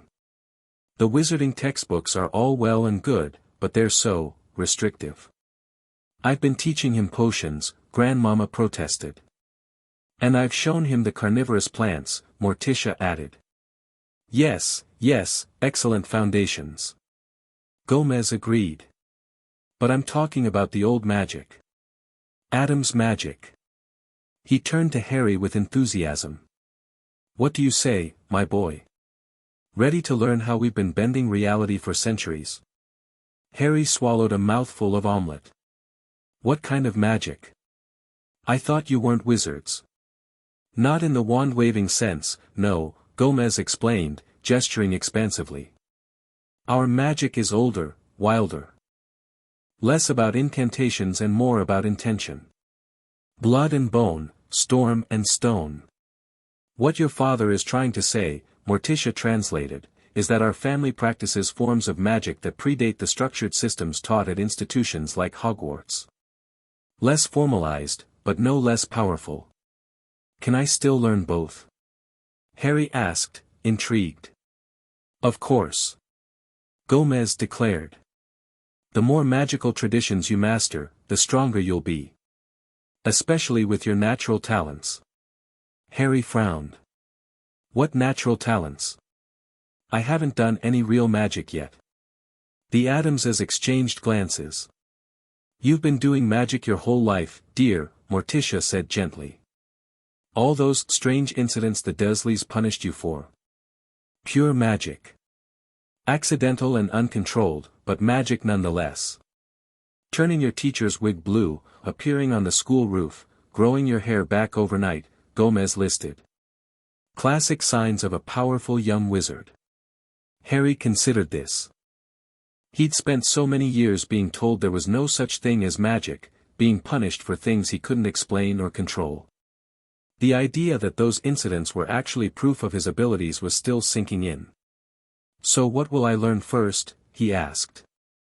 "I thought we'd start with communing with the ancestors," Gomez said cheerfully. "Every Addams should know how to call upon family spirits for guidance." "After you've done your mathematics lessons," Morticia interjected firmly. Harry groaned. Despite living in a house of magical eccentrics, he hadn't escaped normal studies. Morticia insisted he maintain a regular education alongside magical training, claiming that a sharp mind enhances magical potential. "Wednesday and Pugsley are taking you to the cemetery after breakfast, yes?" Morticia asked. "Excellent opportunity for your first lesson in graveyard magic." "Nothing flashy to start," Gomez advised. "Just simple reverence rituals, maybe a bit of ectoplasmic manifestation if the conditions are right." Harry wasn't entirely sure what ectoplasmic manifestation entailed, but he nodded eagerly. Learning magic, real magic that he controlled, not just accidents, was everything he'd dreamed of since discovering his heritage. "Can I try using my magic on purpose?" Harry asked. "I've never actually tried to make something happen." "An excellent idea," Fester exclaimed, the light bulb in his mouth illuminating as his excitement grew. "Start small, though. Maybe make something float. That's basic wizard stuff, right?" Indeed, Morticia agreed. Intention and visualization are key, Harry. Focus on what you want to happen, believe it will, and direct your energy toward it. Harry looked at the salt shaker in the middle of the table. It seemed like a manageable target. He concentrated, staring at it intently, willing it to rise. Nothing happened. Don't force it, Morticia advised. Magic responds to emotion as much as intention. Think of a time you felt powerful, in control. Harry frowned. He'd rarely felt either of those things at the Dursleys. Or angry, Wednesday suggested flatly. Anger works too. Harry thought of Uncle Vernon locking him in the cupboard, of Dudley's gang chasing him, of years of being told he was a freak, a burden. His focus narrowed to the salt shaker, and something hot flared in his chest. The salt shaker exploded. Everyone ducked as salt sprayed across the table. Then silence fell. Magnificent! Gomez shouted, breaking the quiet. He jumped up and clapped Harry on the shoulder. Raw power. Untamed potential. Perhaps we need to work on control before power, Morticia suggested mildly, brushing salt from her sleeve. Harry stared at the shattered remains of the salt shaker, shocked. I didn't mean to break it. Breaking things is how you learn not to break things, Fester said wisely, removing the light bulb from his mouth. My first electrical experiment burned off my eyebrows. They never grew back. He sounded delighted by this outcome. Sorry about the mess, Harry said, still stunned by what he'd done. Nonsense. Gomez declared. The Addams family has a proud tradition of destructive magical outbursts. You should have seen the chandelier Morticia shattered when we were courting. It was the candelabra, dear, Morticia corrected with a fond smile. The chandelier was after you proposed. Don't worry about the mess, Harry, Grandmama assured him, already sweeping up the salt. Just try not to explode anything living. Unless it deserves it, of course. Harry wasn't sure how to respond to that, so he finished his breakfast in thoughtful silence. He'd done magic, on purpose this time, even if the result wasn't what he'd intended. The power had been there, responding to his emotions. With practice, maybe he could control it. Come on, Wednesday said when they'd finished eating. The morning fog is perfect for grave rubbings. Harry followed Wednesday and Pugsley out to the family cemetery, Thing still riding on his shoulder. As they walked among the ancient tombstones, Harry felt a strange sense of peace. The Addams family graveyard should have been creepy, with its tilted stones, Gothic mausoleums, and occasional skeletal hand reaching up through the soil. Instead, it felt welcoming, almost protective. Here's Great Aunt Lavinia, Wednesday announced, stopping at an ornate tombstone featuring a carved raven with ruby eyes. Her epitaph is one of my favorites. Harry read the inscription, she came, she saw, she poisoned. 1756 to 1832, the dinner guests went first. Wow, Harry said. Did she really poison dinner guests? Only the rude ones, Pugsley explained, setting down his backpack and pulling out large sheets of paper and charcoal sticks. The Addamses have always valued good manners. Wednesday handed Harry a sheet of paper. Hold it against the stone and rub the charcoal over it. Press firmly. Harry positioned the paper against Great Aunt Lavinia's tombstone and began rubbing with the charcoal. Slowly, the inscription emerged on his paper in white against the black background. Good, Wednesday approved. You have a natural touch with the dead. Thanks. Harry wasn't sure that was a compliment, but with Wednesday, it definitely was. As they moved from grave to grave, making rubbings of particularly interesting epitaphs, Harry found himself relaxing. The Addams children, for all their morbid interests, were surprisingly easy to be around. They never made him feel like an outsider or treated him as anything other than family. Your parents are buried somewhere, aren't they? Pugsley asked suddenly as they sat on a stone bench, examining their collection of rubbings. Do you know where? Harry shook his head. I never thought about it. The Dursleys never mentioned a gravesite, just that they died in a car crash, which was a lie anyway. You should ask Dumbledore when he visits next, Wednesday suggested. Family graves should be tended. The dead notice these things. Do you think? Harry hesitated. Do you think your parents would let me visit their graves? If I found out where they are? Of course, Pugsley said matter-of-factly. Mother and father believe in honoring ancestors, even if they're not Addamses by blood. Though you are an Addams now, Wednesday added. By choice, which father says is stronger than blood anyway. Harry felt a rush of gratitude. 3 weeks ago, he'd been a lonely, abused child locked in a cupboard. Now he had a family who accepted him completely, even encouraging his connection to his birth parents. Their grave-rubbing session was interrupted by Gomez, who came striding through the cemetery with his characteristic energy. Children. There you are. Harry, my boy, time for your first official lesson in Addams magic. Harry jumped up eagerly. What are we learning? Graveyard communion. Gomez announced, spreading his arms wide. The art of connecting with the spirits of the departed. Can we stay? Pugsley asked excitedly. We've been practicing too. Of course, of course. The more magical energy, the better. Gomez pulled a small velvet bag from his pocket.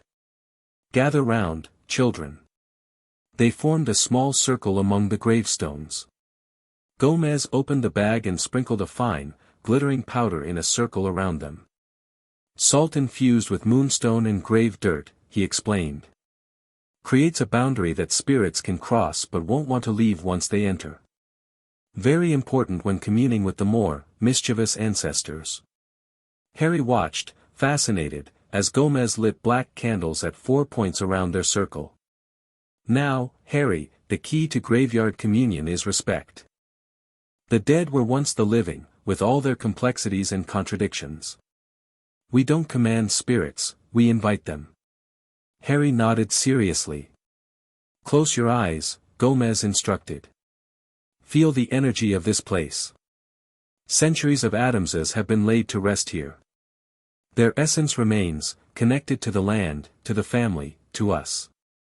Harry closed his eyes, trying to sense what Gomez described. At first, he felt nothing but the cool morning air and heard nothing but the cawing of ravens in the trees. Don't try too hard, Gomez advised, as if reading his thoughts. Let the awareness come to you. Magic isn't about forcing, it's about opening yourself to what's already there. Harry took a deep breath and relaxed, letting go of his expectations. Gradually, he became aware of something. Not quite a sound, not quite a feeling. More like a presence, or many presences, surrounding them. I feel it, he whispered. Good, good. Gomez encouraged. Now, extend your awareness. Reach out with your intention. Think of it as extending a hand in greeting. Harry tried to do as instructed, imagining his consciousness expanding beyond his body, reaching into the space around them. The sensation of presences grew stronger. Ancestors of the Addams line, Gomez intoned, his voice taking on a formal quality Harry hadn't heard before, we stand among you with respect and kinship. We invite you to join our circle and share your wisdom. The air seemed to thicken, and Harry felt a distinct chill that had nothing to do with the weather. When he peeked through his eyelashes, he gasped. Translucent figures had appeared around them, men and women in clothing from various historical periods, all with the distinctive Addams family features, pale skin, dark eyes, severe expressions. Don't break concentration, Wednesday whispered without opening her eyes. They'll fade if you lose focus. Harry quickly closed his eyes again, concentrating on maintaining that sense of openness and invitation. The presences grew stronger. Gomez Addams spoke a voice that seemed to come from everywhere and nowhere. You bring a new child to the family circle. I do, Gomez replied. Harry Potter, a child of magic and destiny, now under the protection of the Addams name. Potter. The voice seemed to consider. Not of our blood, yet marked by power. The boy who lived, whispered another voice, this one female and lilting. Even in the realm of the dead, his tale is known. Harry shivered. The dead knew who he was. Open your eyes, Harry, Gomez said gently. But maintain your focus. The ancestors wish to see you. Harry opened his eyes slowly. The spectral figures surrounded their circle, dozens of them, ranging from barely visible wisps to almost solid-looking apparitions. They regarded him with expressions ranging from curiosity to approval. Hello, Harry managed.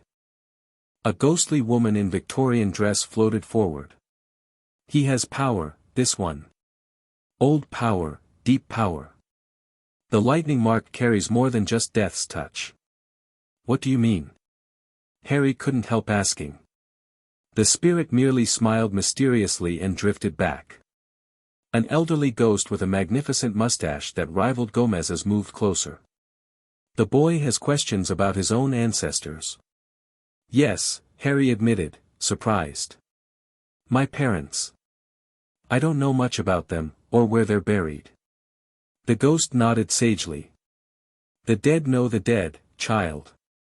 Your parents rest in Godric's Hollow, in the wizarding section of the village cemetery. Harry's heart raced. Godric's Hollow. That's where they're buried.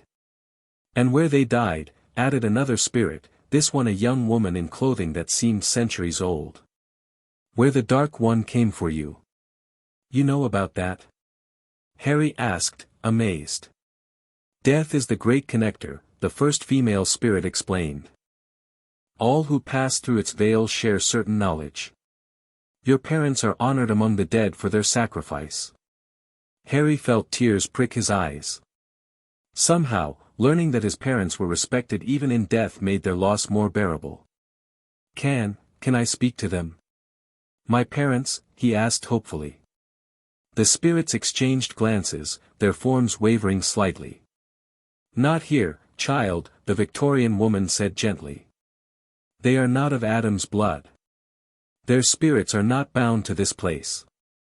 But at their resting place, suggested the mustachioed ghost, on a night when the veil is thin, perhaps. Halloween, Wednesday translated. Or Samhain, as the old ones call it. When the boundary between worlds weakens. Thank you, Harry said, feeling both disappointed and hopeful. Halloween was months away, but at least now he knew where his parents were buried. That was more than he'd ever known before. We have welcomed the boy into our protection, Gomez told the spirits. Any wisdom you would share with him? The spirits conferred among themselves, their whispers like the rustling of dead leaves. Finally, the Victorian woman spoke again. The boy stands between worlds, wizard and Addams, light and dark, living and, something else. She fixed Harry with a penetrating stare. Beware the false guide who would shape you to his purpose.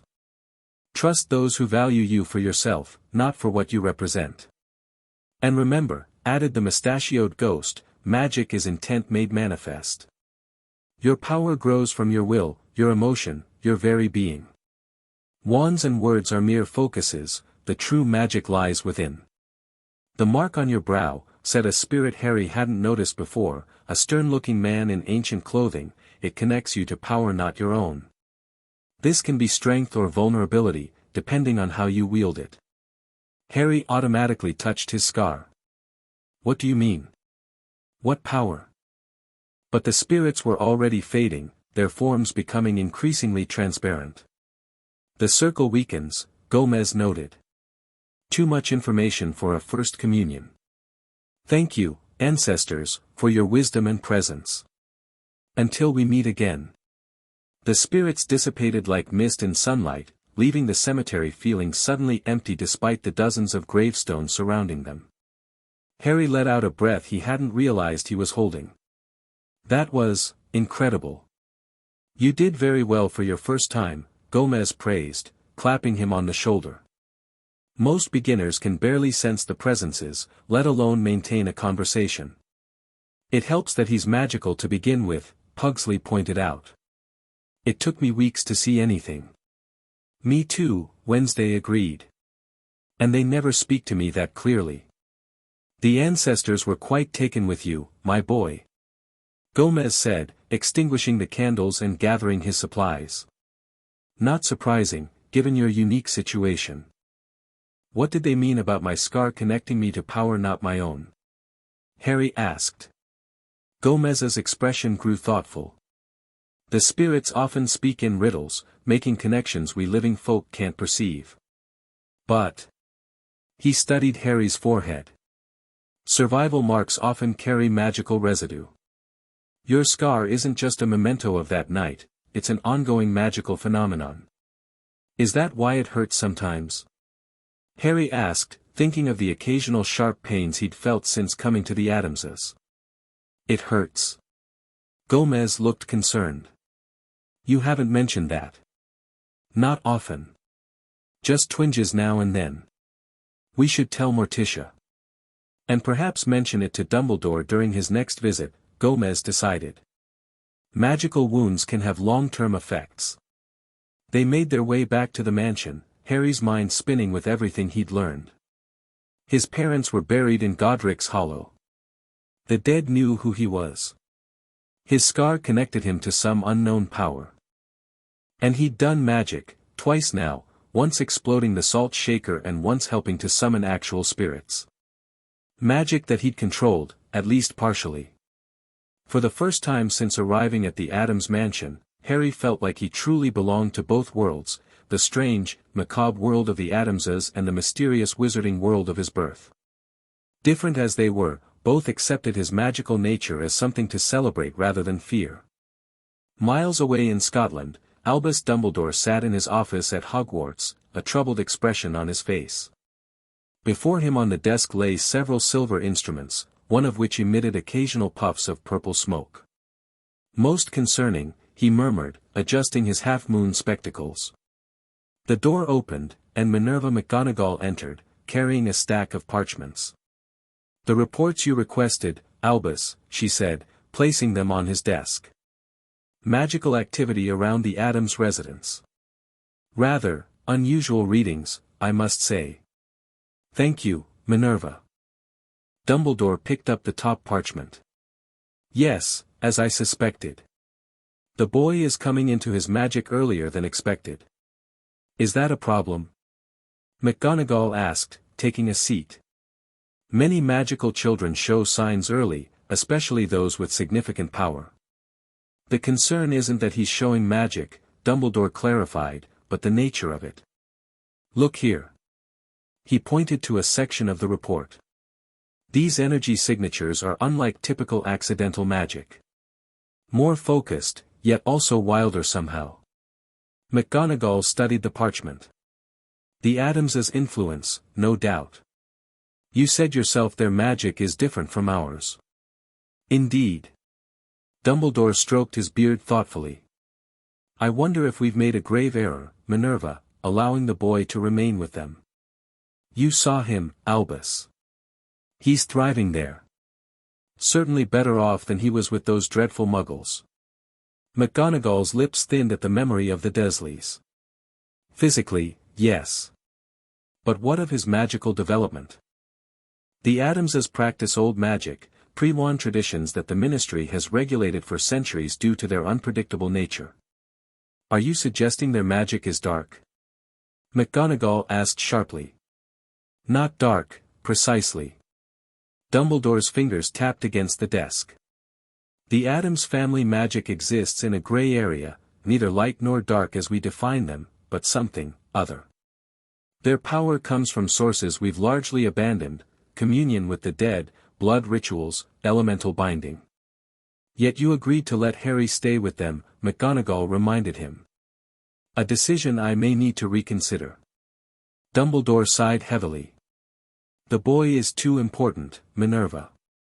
His magical development too crucial to the future. Crucial to defeating you-know-who, you mean, McGonagall said quietly. If he ever returns. When, Minerva? Not if. Dumbledore's blue eyes had lost their usual twinkle. The signs are already appearing. Harry's scar acting up. Disturbances in Albania. Certain artifacts showing increased activity. McGonagall paled slightly. So soon. But it's been barely 8 years. Evil rarely respects our preferred timelines, Dumbledore said grimly. I had hoped for more years to prepare, for Harry to have something of a childhood before the burden fell to him. Then perhaps the Addamses are exactly where he should be, McGonagall suggested. They've given him more of a childhood in weeks than those Muggles did in years. And if their magic is as powerful as you say, wouldn't that preparation serve him well? Dumbledore seemed to consider this. Perhaps. But it makes him unpredictable, harder to guide. Guide? Or control? McGonagall asked pointedly. Dumbledore met her gaze. I understand your concern, Minerva. But sometimes the greater good requires difficult choices. The greater good has already cost that boy his parents and 8 years of happiness, McGonagall replied firmly. I think we owe him the chance to find his own path, even if it's not the one we would have chosen. After a long moment, Dumbledore nodded. You may be right. We'll continue with our arrangement for now. Regular visits, monitoring, preparation for Hogwarts. But, he added, his expression grave, if I see signs that the Addams influence is leading him toward dangerous magic, I will intervene. Fair enough, McGonagall conceded. Though I suspect you'll find the boy has a mind of his own, regardless of who raises him. Just like his parents. Indeed. A small smile finally appeared on Dumbledore's face. James and Lily would certainly appreciate the irony of their son being raised by a family as unconventional as the Addamses. Lily, perhaps, McGonagall corrected with a hint of her own smile. James might be horrified by all that black clothing. Their laughter briefly lightened the mood, but as McGonagall left, Dumbledore's expression grew serious once more. He turned one of the silver instruments in his hands, watching as it emitted another puff of purple smoke. What are you becoming, Harry Potter? He murmured to the empty room. And will you be what we need when the time comes? Back at the Addams mansion, Harry's magical education continued at a breathtaking pace. Each family member contributed something unique to his training. Morticia taught him about magical plants and their properties, from the mundane to the mystical. In her greenhouse, filled with species that seemed to defy biological classification, Harry learned to distinguish between plants that could heal and those that could harm, often the same plants, depending on how they were used. Nature doesn't recognize our human concepts of good and evil, Morticia explained as Harry carefully harvested thorns from a plant that seemed to sigh when touched. A poison that kills in one dose heals in another. Magic works the same way, intent and application determine effect, not the power itself. Grandmama focused on potions, teaching Harry to brew concoctions that produced effects ranging from temporary invisibility to speaking with animals. Wizards rely too much on precise measurements, she cackled, throwing ingredients into her cauldron with seemingly reckless abandon. True potion making is about feeling the mixture, sensing when it's ready. Like cooking with your soul. Uncle Fester specialized in what he called energetic manipulations, essentially, using magical energy to create physical effects. His own ability to conduct electricity was a form of this magic. Focus the energy through your body, he instructed, demonstrating by lighting a bulb between his fingertips. Magic isn't just in your head, it's in your blood, your bones, your very cells. Harry couldn't manage to light a bulb, but after several lessons, he succeeded in creating a small static shock that made his hair stand on end, much to Fester's delight. Gomez taught broader magical theory, explaining how the Addams family magic related to wizarding traditions. Wizard magic became formalized around the 12th century, he explained during one lesson in the library. Wands, structured spells, rigid methodologies. Effective, certainly, but at the cost of connection to the primal sources of magic. What sources? Harry asked, fascinated. The elements.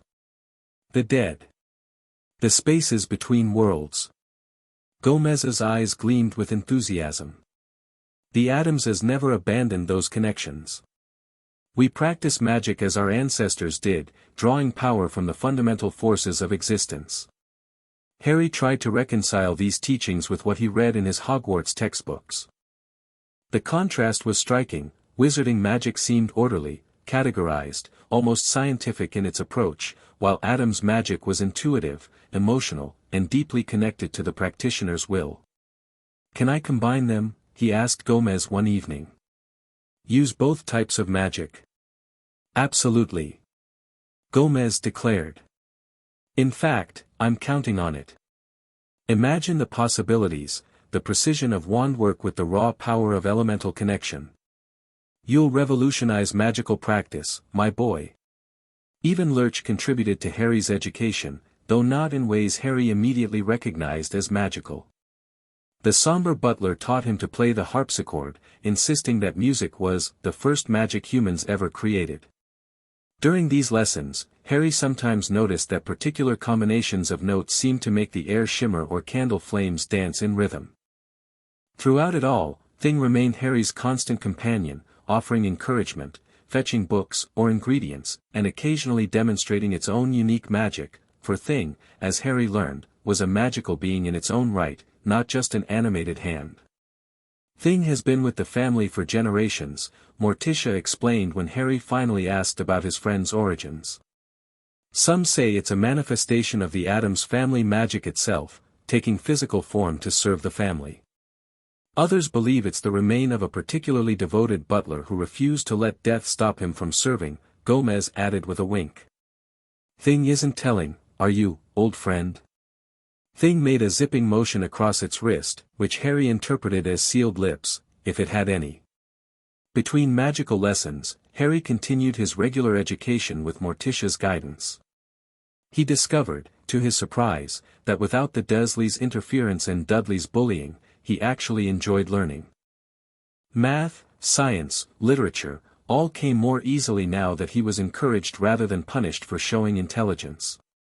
He also joined Wednesday and Pugsley in their homeschooling sessions, which featured an eclectic curriculum that somehow managed to be both comprehensive and bizarre. History lessons focused on famous massacres and revolutionary upheavals. Geography centered on places of mystical significance and ancient burial grounds. Literature favored Gothic romances and existential horror. The Addams approach to education, Morticia told him proudly, emphasizes critical thinking over mere memorization. "We want you children to question everything, especially established norms." Harry thrived under this approach. For the first time, his natural curiosity was treated as an asset rather than an annoyance. Questions weren't met with, "Don't ask questions," as Uncle Vernon had always barked, but with thoughtful answers or, better yet, guidance on how to discover the answers himself. Life fell into a comfortable routine. Mornings for traditional studies, afternoons for magical training, evenings for family activities that ranged from fencing matches in the Great Hall to séances in the attic. The only disruption to this pleasant pattern came from the regular visits from representatives of both the Wizarding World and Muggle Child Services, checking on Harry's welfare as agreed during Dumbledore's initial visit. The Muggle authorities seemed increasingly bewildered but ultimately satisfied by what they found, a healthy, happy child in unusual but clearly loving circumstances. The magical visitors were more complicated. Professor McGonagall came monthly to evaluate Harry's magical progress and provide materials for his pre-Hogwarts education. Her initial skepticism about the Addamses had evolved into reluctant respect for their obvious care of Harry.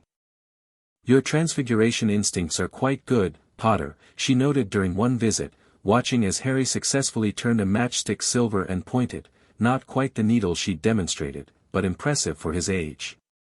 "Though your methods are unconventional." Harry had combined the wand movements she taught with the visualization techniques Gomez had shown him, resulting in a transformation that happened with a dramatic puff of green smoke, effective, if flashier than standard wizarding practice. Other visitors were less approving. A stern-faced wizard from the ministry's child welfare division seemed perpetually suspicious of the Addams household, taking copious notes about everything from the man-eating plants in the conservatory to the medieval weaponry displayed in the hallways. "These living conditions are highly irregular," he sniffed during one inspection, eyeing a stuffed two-headed raven with distaste. "We prefer the term extraordinary," Morticia replied smoothly. "Harry's happiness and well-being are our only concerns. As you can see, he's flourishing." The official couldn't argue with the evidence before him. Harry had grown inches in the months with the Addamses, his formerly skinny frame filling out with proper nutrition. His eyes were bright, his manner confident, and his magical abilities developing at a remarkable rate. Nevertheless, the official insisted, there are standards of normalcy. "Normalcy is vastly overrated," Gomez interrupted cheerfully. "We've never found it particularly useful, have we, Tish?" "Quite the contrary, darling," Morticia agreed with a serene smile. The most interesting visitor, from Harry's perspective, was Remus Lupin, a shabby, prematurely gray-haired wizard who arrived one rainy afternoon in October. "Harry," he said, voice catching slightly when they were introduced. "You look so much like James. But you have Lily's eyes. You knew my parents?" Harry asked eagerly. "We were best friends at Hogwarts," Lupin confirmed with a sad smile. "Your father, myself, and—" He hesitated. "Two others. We were inseparable for 7 years." With Morticia's approval, Lupin spent the day sharing stories about James and Lily Potter, their school days, their courtship, their defiance of Voldemort. Harry absorbed every word, finally gaining a picture of his parents as real people with strengths, flaws, and personalities. "Your father was brilliant but arrogant when young," Lupin told him as they walked through the Addams cemetery. "Your mother was fiercely intelligent and wouldn't give him the time of day until he matured a bit. They balanced each other perfectly once they got together." "Were they powerful?" Harry asked. "Magically, I mean." "Very," Lupin confirmed. "Your father excelled at transfiguration, he could transform himself and objects with remarkable skill. Your mother was a genius with charms and potions. There was an elegance to her spellwork that few could match." Harry noticed that Lupin seemed uncomfortable in certain moments, particularly when Fester demonstrated his electrical abilities or when Wednesday's pet disembodied hand scuttled across the dinner table. "The Addamses are not what I expected," Lupin admitted quietly to Harry. "Dumbledore mentioned they were unusual, but this is beyond eccentric." "They're brilliant," Harry defended immediately. "They've taught me so much, and they never make me feel like a freak for being magical." Lupin studied him thoughtfully. "You're happy here, aren't you?" "Truly happy. Happier than I've ever been," Harry confirmed. "Then that's what matters," Lupin decided. "James and Lily would want that above all else." He hesitated. "Though they might be a bit startled by the decor." Harry laughed. "Probably. But I think they'd like the Addamses once they got to know them. They accept me for exactly who I am." "The best kind of family," Lupin agreed softly.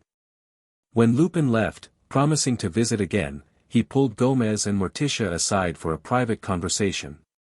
Harry couldn't hear what was said, but afterward, Morticia looked thoughtful and Gomez unusually solemn. "What did Mr. Lupin say?" Harry asked when they rejoined him. "He informed us of certain complexities regarding your godfather," Morticia explained carefully. "A man named Sirius Black." "My godfather?" Harry repeated, surprised. "I have a godfather." Gomez and Morticia exchanged glances. "It's a difficult situation, my boy," Gomez said. "Black was your father's best friend and named your godfather at birth. But he's currently in wizard prison." "Prison? Why?" Another exchange of glances. "The official story," Morticia said delicately, "is that he betrayed your parents to Voldemort, then killed another friend and 12 muggles." Harry felt like he'd been punched in the stomach. "He betrayed them. He's the reason they're dead." "That's the official story," Gomez emphasized. However, Mr. Lupin shared certain inconsistencies that have troubled him for years. "Things that don't quite add up." "Like what?" Harry demanded. Like the fact that your father and Black were closer than brothers, Morticia explained. That Black despised Voldemort and everything he stood for. That he came from a dark family but rejected their values completely. Mr. Lupin believes there may be more to the story, Gomez concluded. He's been researching quietly for years but hasn't found conclusive evidence either way. Harry tried to process this bombshell. A godfather he'd never known existed. A possible betrayal. Or a possible miscarriage of justice. What do you think? He asked the Addamses. We think, Morticia said carefully, that the wizarding justice system seems remarkably lacking in due process. No trial, no veritaserum questioning, just immediate imprisonment. Very suspicious, Gomez agreed. In my legal experience, admittedly mostly tax law and probate, such shortcuts usually indicate something being hidden. Can we find out the truth? Harry asked. We're going to try, Gomez promised. I've already contacted our solicitors. The wizarding world may have forgotten about proper legal procedure, but the Addams family has connections in both worlds. Harry nodded, grateful for their support but troubled by this new information. If his godfather was innocent, he'd spent years in prison for something he didn't do. If guilty, he was a traitor who'd caused the death of Harry's parents. Either way, it was another complicated piece of his past that had been kept from him. Thank you for telling me, he said finally. The Dursleys never told me anything about my parents or my history. Knowledge is power, Harry, Morticia said gently. We will never keep important truths from you, even difficult ones. November brought increasingly cold weather and, with it, changes to Harry's training routine. Outdoor lessons moved inside, and the focus shifted to magical theory during the long, dark evenings. It was during one of these evening sessions in the library that Harry first noticed something odd. He was practicing a simple light charm taught by Professor McGonagall during her last visit, not quite the Lumos spell taught at Hogwarts, but a precursor suitable for young wizards without proper wands. As the small ball of light formed above his palm, Harry felt a strange sensation, like something distant had noticed him. He couldn't explain the feeling, even to himself, but it was distinct and unsettling. Like being watched from afar. The light flickered and went out. What happened? Wednesday asked. She and Pugsley had joined his practice session, not to learn wizard magic themselves but out of curiosity about the differences between wizarding techniques and Addams' methods. I don't know, Harry admitted. I felt something. Like something was watching me. Wednesday and Pugsley exchanged glances. What kind of something? Pugsley asked. Harry tried to articulate the sensation. Cold. Distant. But interested. Very interested. Wednesday nodded as if this confirmed something. Your magic is getting stronger. You're becoming noticeable. Noticeable to what? Harry asked. Entities, Wednesday replied matter-of-factly. Things that exist between worlds. They're attracted to power. Is that bad? Depends on the entity, Pugsley said with a shrug. Some are harmless. Some aren't. We should tell Father, Wednesday decided, closing the book she'd been reading. He'll know if it's a concern. They found Gomez in his study, balancing knives on their points as a concentration exercise. When they explained what Harry had felt, his expression grew serious. Magical sensitivity developing already, he mused. Earlier than expected, but not surprising given your experiences and innate power. Wednesday said entities might be noticing me, Harry said. Is that dangerous? Could be, Gomez acknowledged, gathering his knives. The spaces between worlds contain all manner of beings, some merely curious, others, less benevolent.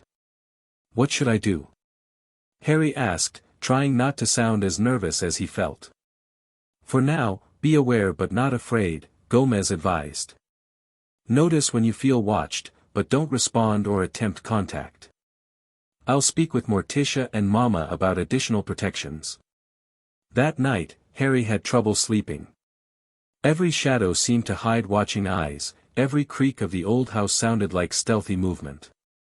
Thing, sensing his unease, kept vigilant watch from the bedside table. When Harry finally fell asleep, his dreams were troubled.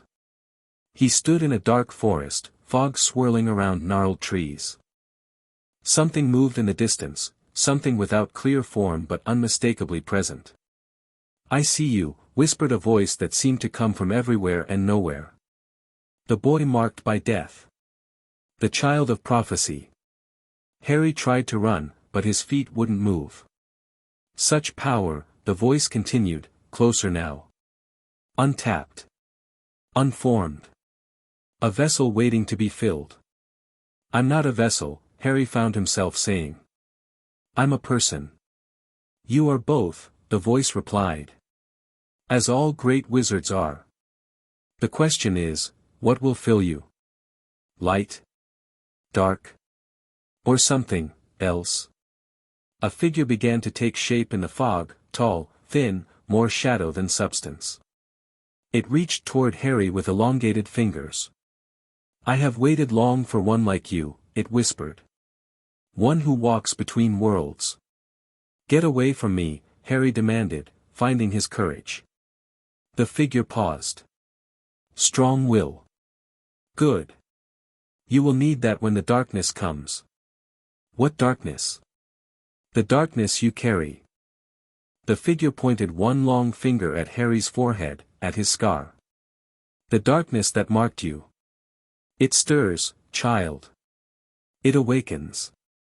Harry woke with a gasp, his scar burning like a brand. Thing was patting his face frantically, clearly concerned. "Just a nightmare," Harry assured his friend, though he wasn't convinced himself. The scar continued to throb as Harry lay awake for the rest of the night, watching shadows move across his ceiling and wondering what darkness could be awakening, and what it had to do with him. The next morning at breakfast, Harry's exhausted appearance didn't go unnoticed.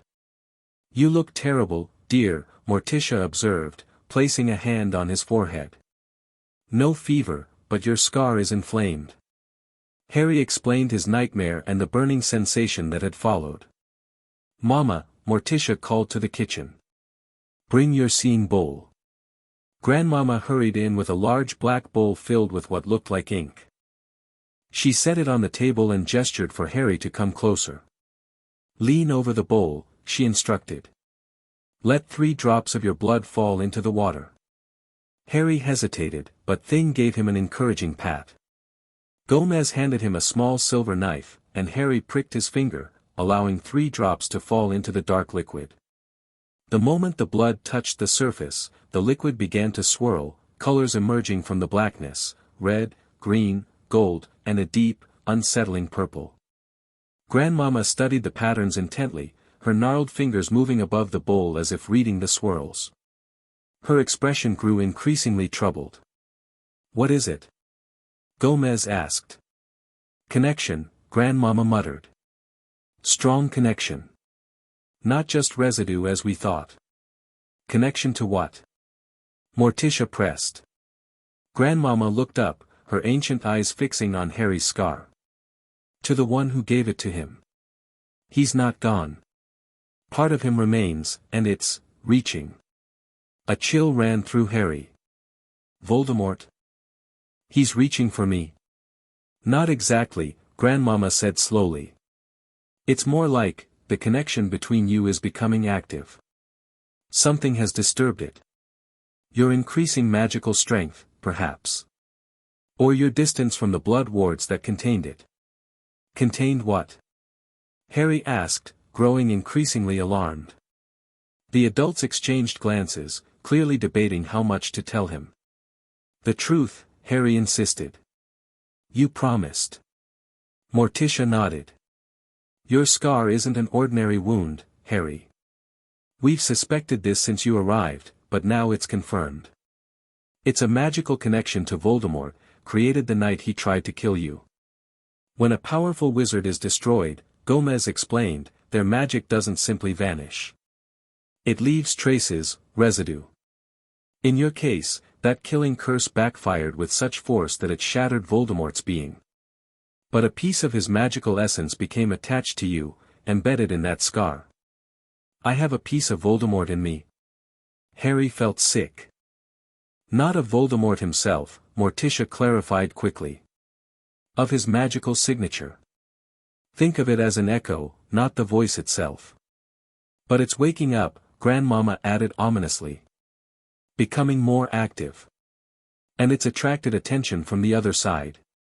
The entity in my dream, Harry realized. Gomez nodded grimly. Magical connections like yours are rare and powerful. They act as beacons to certain beings that exist in the spaces between worlds, beings always looking for ways to influence our realm. What does it want with me? Harry asked, his appetite completely gone.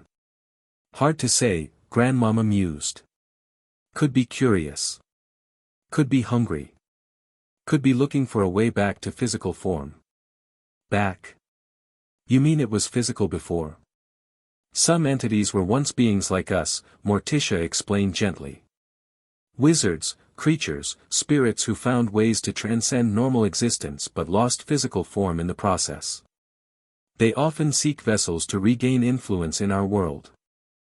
And I'm a potential vessel because of this connection. Harry touched his scar, which had stopped burning but still felt tender. You're many things, Harry, Gomez said seriously. A wizard of significant potential. The boy who lived. An Addams by choice. And yes, the bearer of a unique magical connection.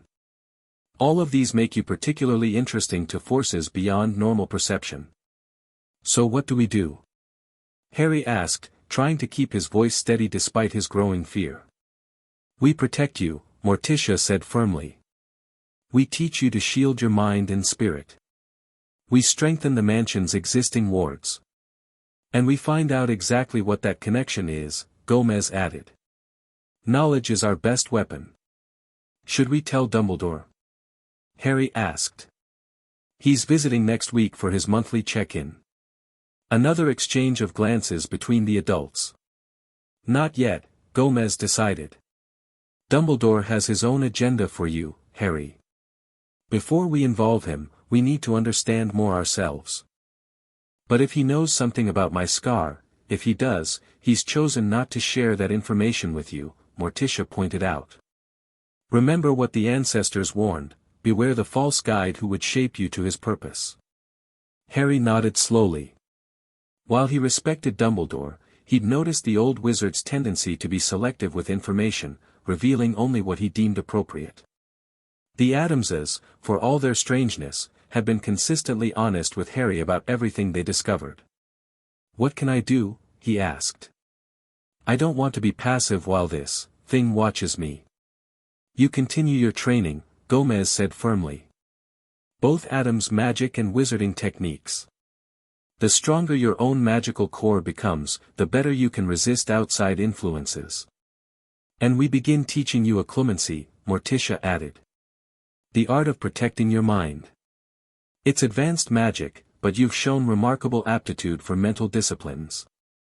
Tonight, Grandmama declared, we perform a cleansing ritual. Won't remove the connection, it's too deeply embedded, but might dampen its activity, make you less visible to what lurks between worlds. Harry took a deep breath, trying to process everything. A piece of Voldemort's magical signature in his scar. Entities from beyond normal reality watching him. A connection that was somehow awakening. It was terrifying, but also clarifying. For the first time, Harry had an explanation for the strange dreams, the occasional pain in his scar, the feeling of otherness he'd sometimes experienced. Thank you, he said finally. For telling me the truth, even though it's scary. Fear faced with knowledge becomes power, Morticia said, squeezing his hand. You are not alone in this, Harry. You have a family now. Harry nodded, feeling a surge of gratitude despite his fear. Whatever darkness was coming, whatever connection he carried, he wouldn't face it locked in a cupboard, ignorant and alone. He had the Addamses, weird, wonderful, and fiercely protective. So, he said, reaching for his fork with newfound determination. "When do we start this occlumency training?" The following days took on a new intensity. Harry's magical education shifted focus to protective techniques, mental disciplines, and magical theory about connections and influences. Morticia began teaching him occlumency, starting with basic meditation to help him visualize his own mental space. "Your mind is like this mansion," she explained as they sat cross-legged in the conservatory, surrounded by gently swaying carnivorous plants. Many rooms, corridors, hidden spaces. Occlumency is about building walls, locks, traps for intruders. Harry struggled initially, finding it difficult to quiet his thoughts enough to build the mental structures Morticia described. His mind kept returning to the entity from his dream, to the revelation about his scar, to the unanswered questions about what it all meant. Persistence is key, Morticia encouraged after a particularly frustrating session. Few master this art quickly. The fact that you can sense the intrusions at all is remarkable for your age. Gomez focused on strengthening Harry's magical core through increasingly challenging exercises. He taught Harry to channel his magic without specific spells or incantations, using pure will and intention. "Spells are training wheels," Gomez explained as they practiced in the Great Hall. "Useful for learning control, but ultimately limiting. True magical mastery comes from understanding that the power is yours to command directly." Under Gomez's guidance, Harry learned to create shields of pure magical energy, to sense magical presences around him, and to disrupt simple magical effects through counter-intention. Grandmama contributed her expertise in protective potions and charms. She hung dried herbs and strange objects around Harry's room, brewed potions for him to drink before sleep, and taught him to create protective circles using salt, ash, and his own blood. "Blood magic gets a bad reputation," she cackled as Harry pricked his finger for what felt like the 100th time. "But nothing protects you better than your own essence freely given." Even Wednesday and Pugsley helped in their own way. They researched entities and between-world beings in the extensive Addams library, bringing Harry books with relevant information and, in Wednesday's case, sharing techniques for inducing dreamless sleep. "I keep nightmares in a jar beside my bed," she told him seriously, showing him a glass container that seemed to swirl with dark mist. "You could try something similar." Thing never left Harry's side, maintaining constant vigilant watch. Harry learned that the sentient hand possessed its own protective magic, ancient and tied to its duty to the Addams family, which now included Harry. Through it all, Harry's respect and affection for his adopted family deepened. They had taken his supernatural problem in stride, treating it as a challenge to be met rather than a reason for fear or rejection. They shared their knowledge freely, empowering him rather than shielding him from the truth. The cleansing ritual Grandmama had mentioned took place on the night of the new moon, when the absence of light would minimize magical interference. The entire family gathered in the mansion's central hall, where a complicated pattern had been drawn on the floor using various colored powders, candles, and small objects Harry couldn't identify. "Stand in the center," Grandmama instructed, her voice unusually solemn. Harry stepped carefully into the middle of the pattern, which began to glow faintly as soon as his feet touched it. The family took positions around the circle, Grandmama to the north, Morticia to the east, Gomez to the south, and Fester to the west. Wednesday, Pugsley, and Lurch stood between them, completing the circle. Thing remained on Harry's shoulder. "We begin," Grandmama intoned, lighting a bundle of herbs that filled the hall with sweet-smelling smoke. What followed was unlike any magic Harry had yet experienced with the Addamses. They chanted in a language he didn't recognize, their voices creating harmonies that seemed to vibrate in his very bones. The pattern beneath his feet glowed brighter, colors swirling and mixing. Harry felt something shift inside him, particularly around his scar. The sensation wasn't painful, more like the relief of a tight bandage being loosened, allowing circulation to return to a numbed limb. The smoke from Grandmama's herbs formed shapes in the air, protective symbols that Harry somehow recognized without being taught. They settled onto his skin like temporary tattoos, glowing briefly before fading from sight but not, he sensed, from existence. As the ritual reached its peak, Harry felt a presence, the same watching entity from his dreams, recoil as if struck. The sensation of being observed diminished, though it didn't disappear entirely. When the chanting finally stopped, Harry felt lighter somehow, as if a weight he hadn't realized he was carrying had been partially lifted. "Did it work?" he asked, stepping carefully out of the now fading pattern.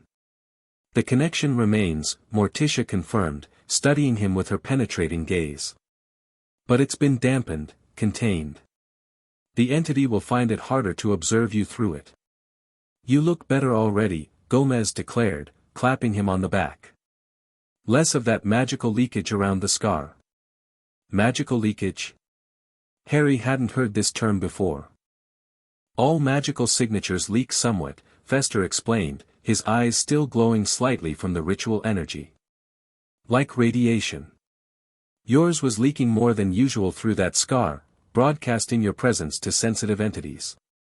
"We've muffled the broadcast," Grandmama added with satisfaction. "Not silenced completely, that would require removing the connection, which is beyond even our abilities, but reduced to a whisper rather than a shout." "Thank you," Harry said sincerely, looking around at his strange, wonderful family. "For everything." "Family protects family," Gomez declared. "Now, who wants hot chocolate?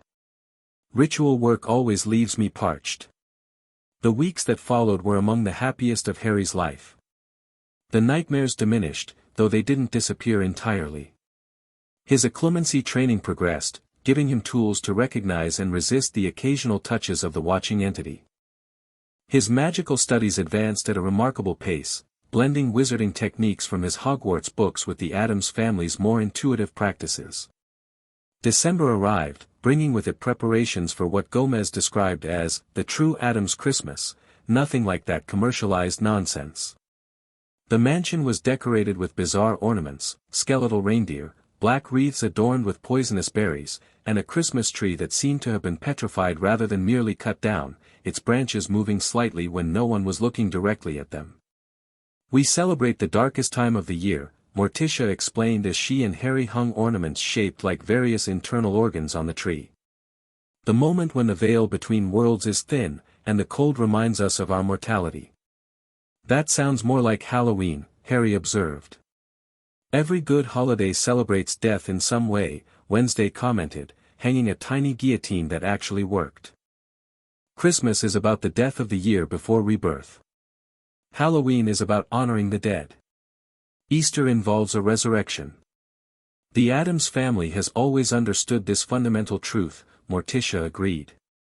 "Life and death are merely different states of the same existence." As Christmas approached, Harry faced a dilemma. He wanted to give gifts to the family that had given him so much, but he had no money of his own. When he confessed this concern to Thing, the hand immediately led him to Gomez's study. "Thing. Harry. Come in, my boy." Gomez looked up from a complicated chart that appeared to show stock prices for companies Harry had never heard of. "What brings you here?" Harry explained his predicament. "Say no more," Gomez declared, jumping up from his desk. "This is easily resolved." He crossed to a painting on the wall and swung it aside, revealing a small safe. After twirling the combination lock, he opened it to display stacks of currency, both wizarding and muggle. "Your trust fund," Gomez announced, pulling out several stacks. "We've been meaning to discuss this with you." "My trust fund?" Harry repeated, confused. "After Dumbledore's first visit, we contacted Gringotts, the wizarding bank," Gomez explained. "As your legal guardians in the Muggle world, and with Dumbledore's reluctant cooperation as your magical guardian, we've arranged access to your family vault." "I have a vault?" "With money?" Harry was stunned. "Several vaults, in fact," Gomez corrected. "The Potters were an old, wealthy family. This is just a small withdrawal for your personal use. The bulk of your inheritance remains secured until you come of age." He handed Harry a substantial amount of both wizarding and Muggle currency. "For Christmas shopping and whatever else you might need. From now on, you'll receive a monthly allowance." An Addams should always have the means to pursue their interests. Harry stared at the money in his hands, more than he'd ever possessed or even seen up close. "Thank you. It's your money, Harry," Gomez reminded him with a gentle smile. "We're just helping you access what's rightfully yours." The following weekend, Morticia took Harry, Wednesday, and Pugsley on a shopping expedition, first to a Muggle town nearby, then, surprisingly, to Diagon Alley. "Are you sure this is safe?" Harry asked nervously as they approached the Leaky Cauldron, the wizarding pub that served as the entrance to the magical shopping district. "Won't people recognize me?" "They might," Morticia acknowledged, adjusting the hood of Harry's cloak to better shadow his face. "But you're with us now, and few wizards would risk bothering an Addams." She was right, as it turned out. The moment they entered the Leaky Cauldron, conversations quieted. The patrons glanced at Morticia, striking in her floor-length black dress and pale complexion, and the three children trailing behind her, then quickly averted their eyes. "The Addams' reputation precedes us," Morticia murmured with satisfaction as the barkeeper nervously showed them through to the back entrance without asking questions. Diagon Alley was everything Harry had imagined from the descriptions in his books, a winding cobblestone street lined with shops selling everything from cauldrons to broomsticks, owls to wands.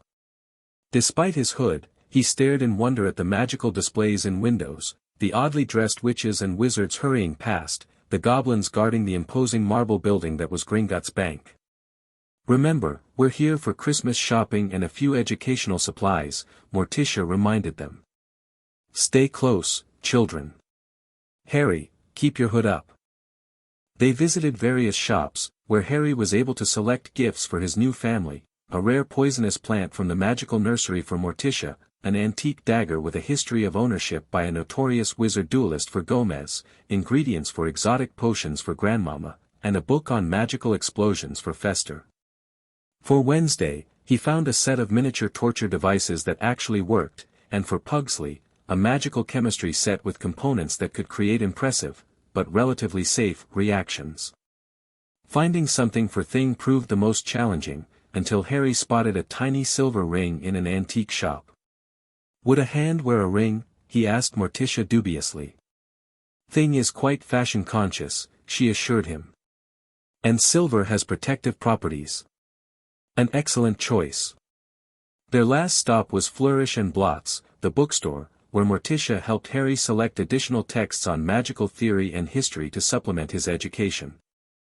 "The books Dumbledore provided are adequate but rather basic," she explained, examining a tome on advanced protective enchantments. "We want you to understand the deeper principles behind the spells you'll learn at Hogwarts." As they browsed, Harry noticed a section labeled, "The Boy Who Lived," containing several books about himself, or rather, about the infant who had somehow defeated the darkest wizard of the age. Curious, he picked one up, finding childish illustrations of a baby with a lightning bolt scar vanquishing a shadowy figure. "Hardly accurate," Morticia commented, glancing over his shoulder. "The wizarding world prefers simple narratives to complex truths." "They don't know me at all," Harry said quietly, replacing the book. "But they think they do." "Fame is rarely based on reality," Morticia agreed. "Remember that when you eventually rejoin this world more fully. Your worth isn't determined by their stories about you." Harry nodded, grateful once again for the Addamses' perspective. They saw him as just Harry, not a symbol, not the boy who lived, just a child finding his way. Their shopping complete, they made their way back through the Leaky Cauldron.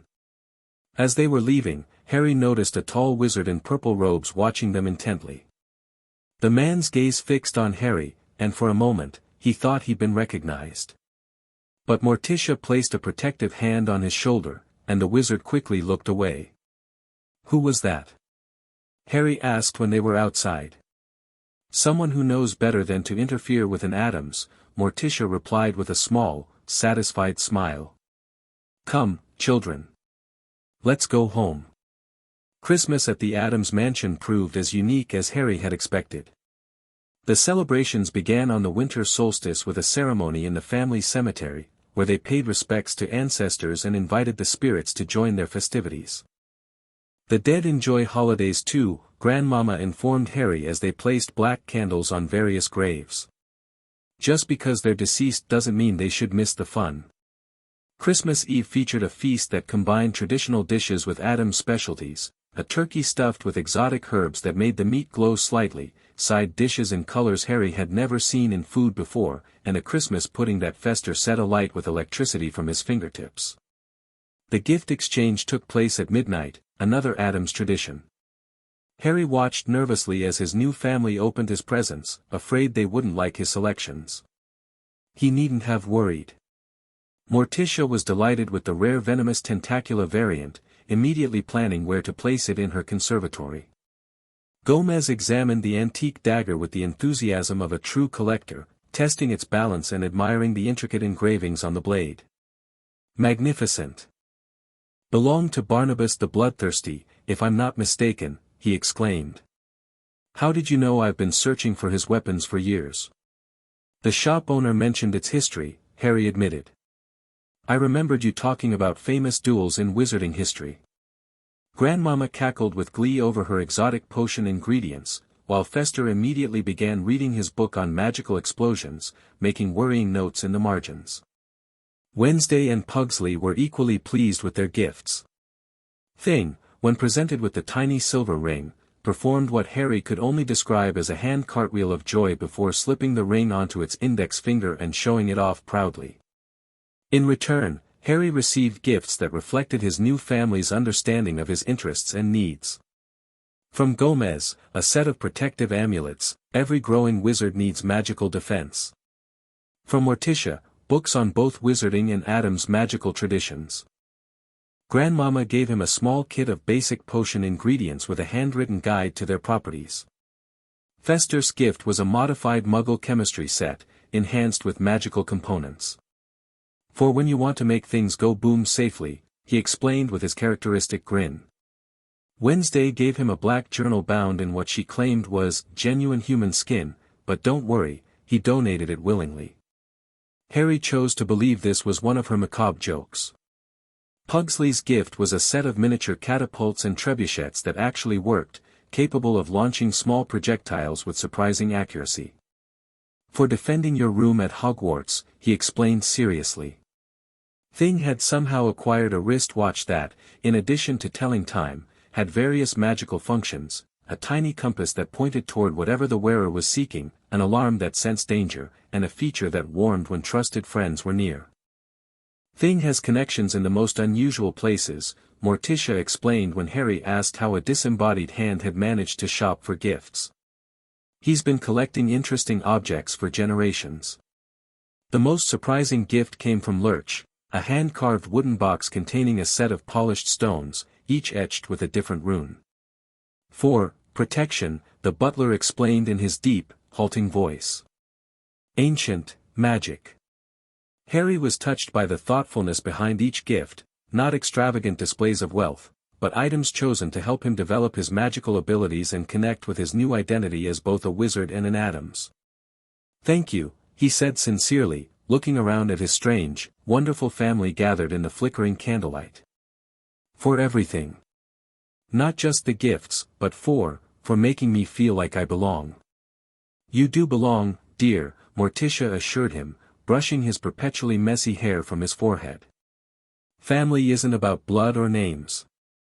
It's about who accepts you completely, shadows and all. To family.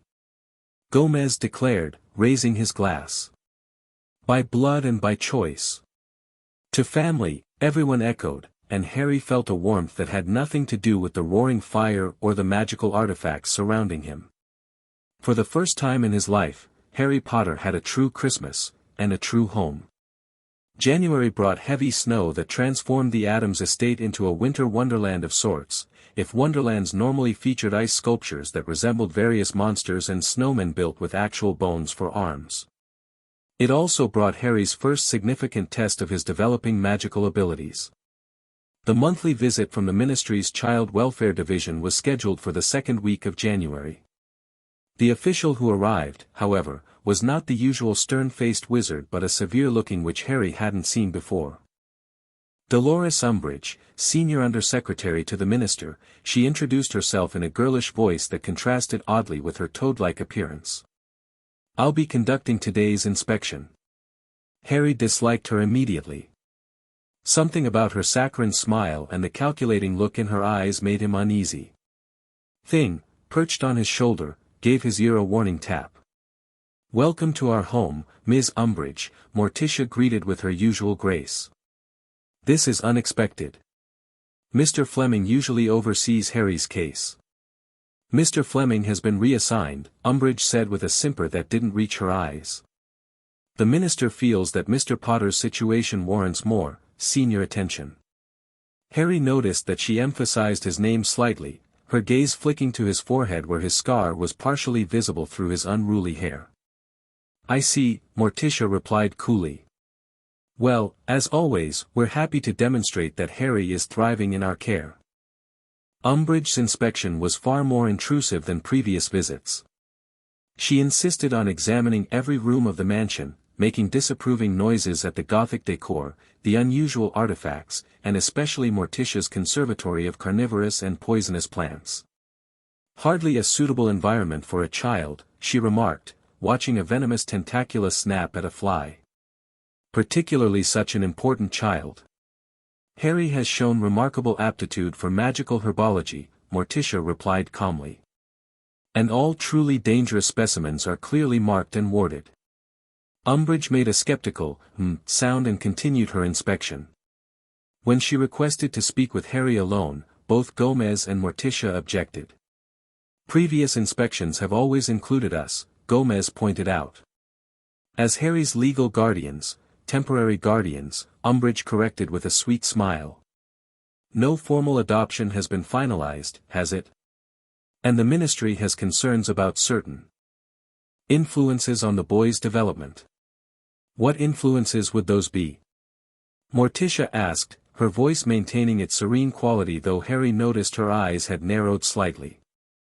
Unconventional magical practices, Umbridge said delicately. Questionable associates.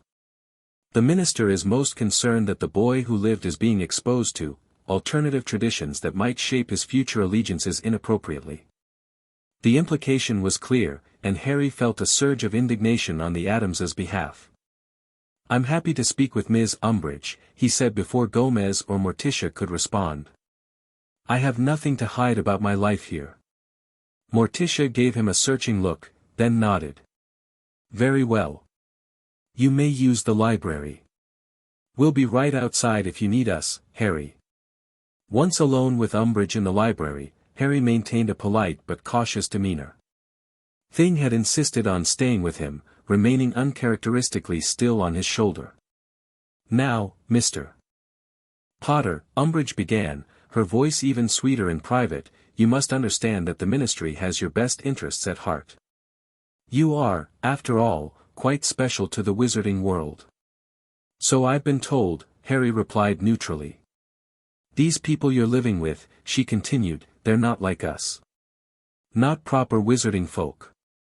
Some might even call their practices dark. They've been kind to me, Harry said firmly. They've taught me about magic, both their traditions and the standard wizarding curriculum. They feed me well, give me proper clothes, and treat me like family. Yes, yes, Umbridge waved a pudgy hand dismissively. Basic care is all well and good. But surely a boy of your significance deserves to be raised within proper wizarding society? With a respectable family who understands our ways? Harry felt his temper rising but kept his expression neutral.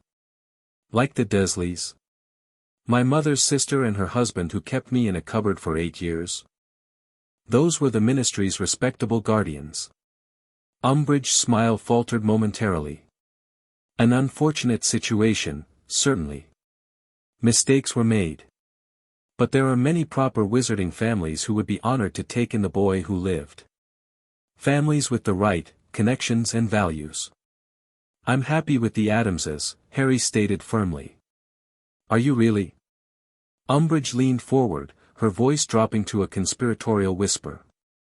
Or are you perhaps under certain influences? Magical compulsions, potions, charms. It would be understandable if these people had used such methods to secure your cooperation. Harry stared at her, incredulous. They haven't done anything like that. How would you know, dear boy? Such magic can be very subtle. Umbridge reached into her pocket and withdrew a small crystal vial. A simple test would put everyone's mind at ease. Just 3 drops of this on your tongue, and you can tell me truthfully about your treatment here. Harry recognized the potion from his reading, Veritaserum, the truth serum. Administering it to a minor without guardian consent was highly illegal, according to the wizarding law books Morticia had provided. That's Veritaserum, he said, backing away slightly. You're not allowed to use that on me without my guardian's permission. Umbridge's expression hardened. So they've taught you to recognize restricted potions, have they? Interesting education for a child. Knowledge isn't dark, Harry countered. The Addamses believe in teaching me the truth about magic, all magic, so I can make informed choices. Informed choices? Umbridge repeated with a humorless laugh. You're 8 years old, Mr. Potter. Children don't make choices about their education or upbringing. They receive proper guidance from appropriate authorities. Like being guided to live in a cupboard.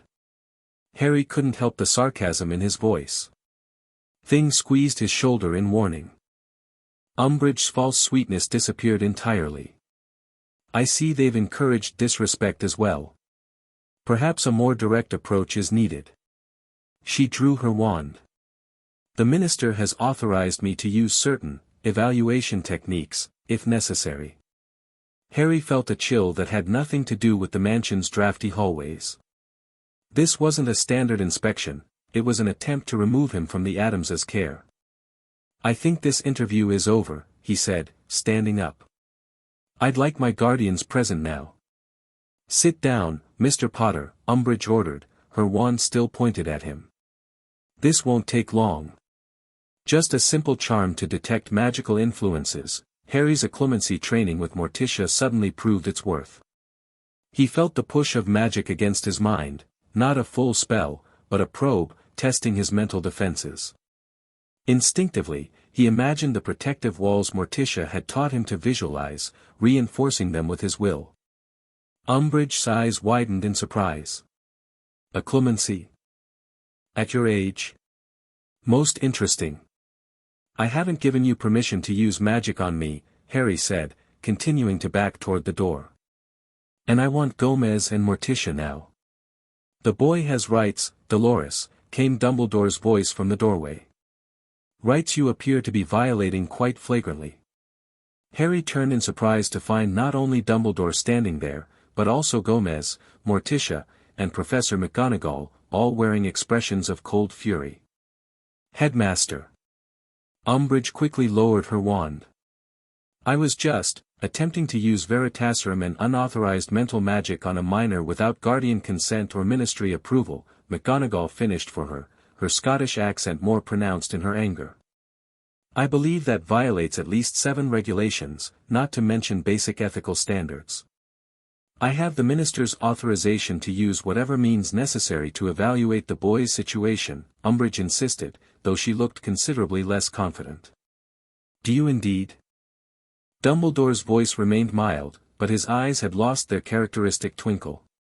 How fascinating, since I spoke with Cornelius just yesterday, and he assured me that these inspections were to be observational only. Morticia moved swiftly to Harry's side, placing a protective hand on his shoulder opposite Thing. Are you all right, Harry? I'm fine, he assured her. She didn't get to do anything. The occlumency training helped.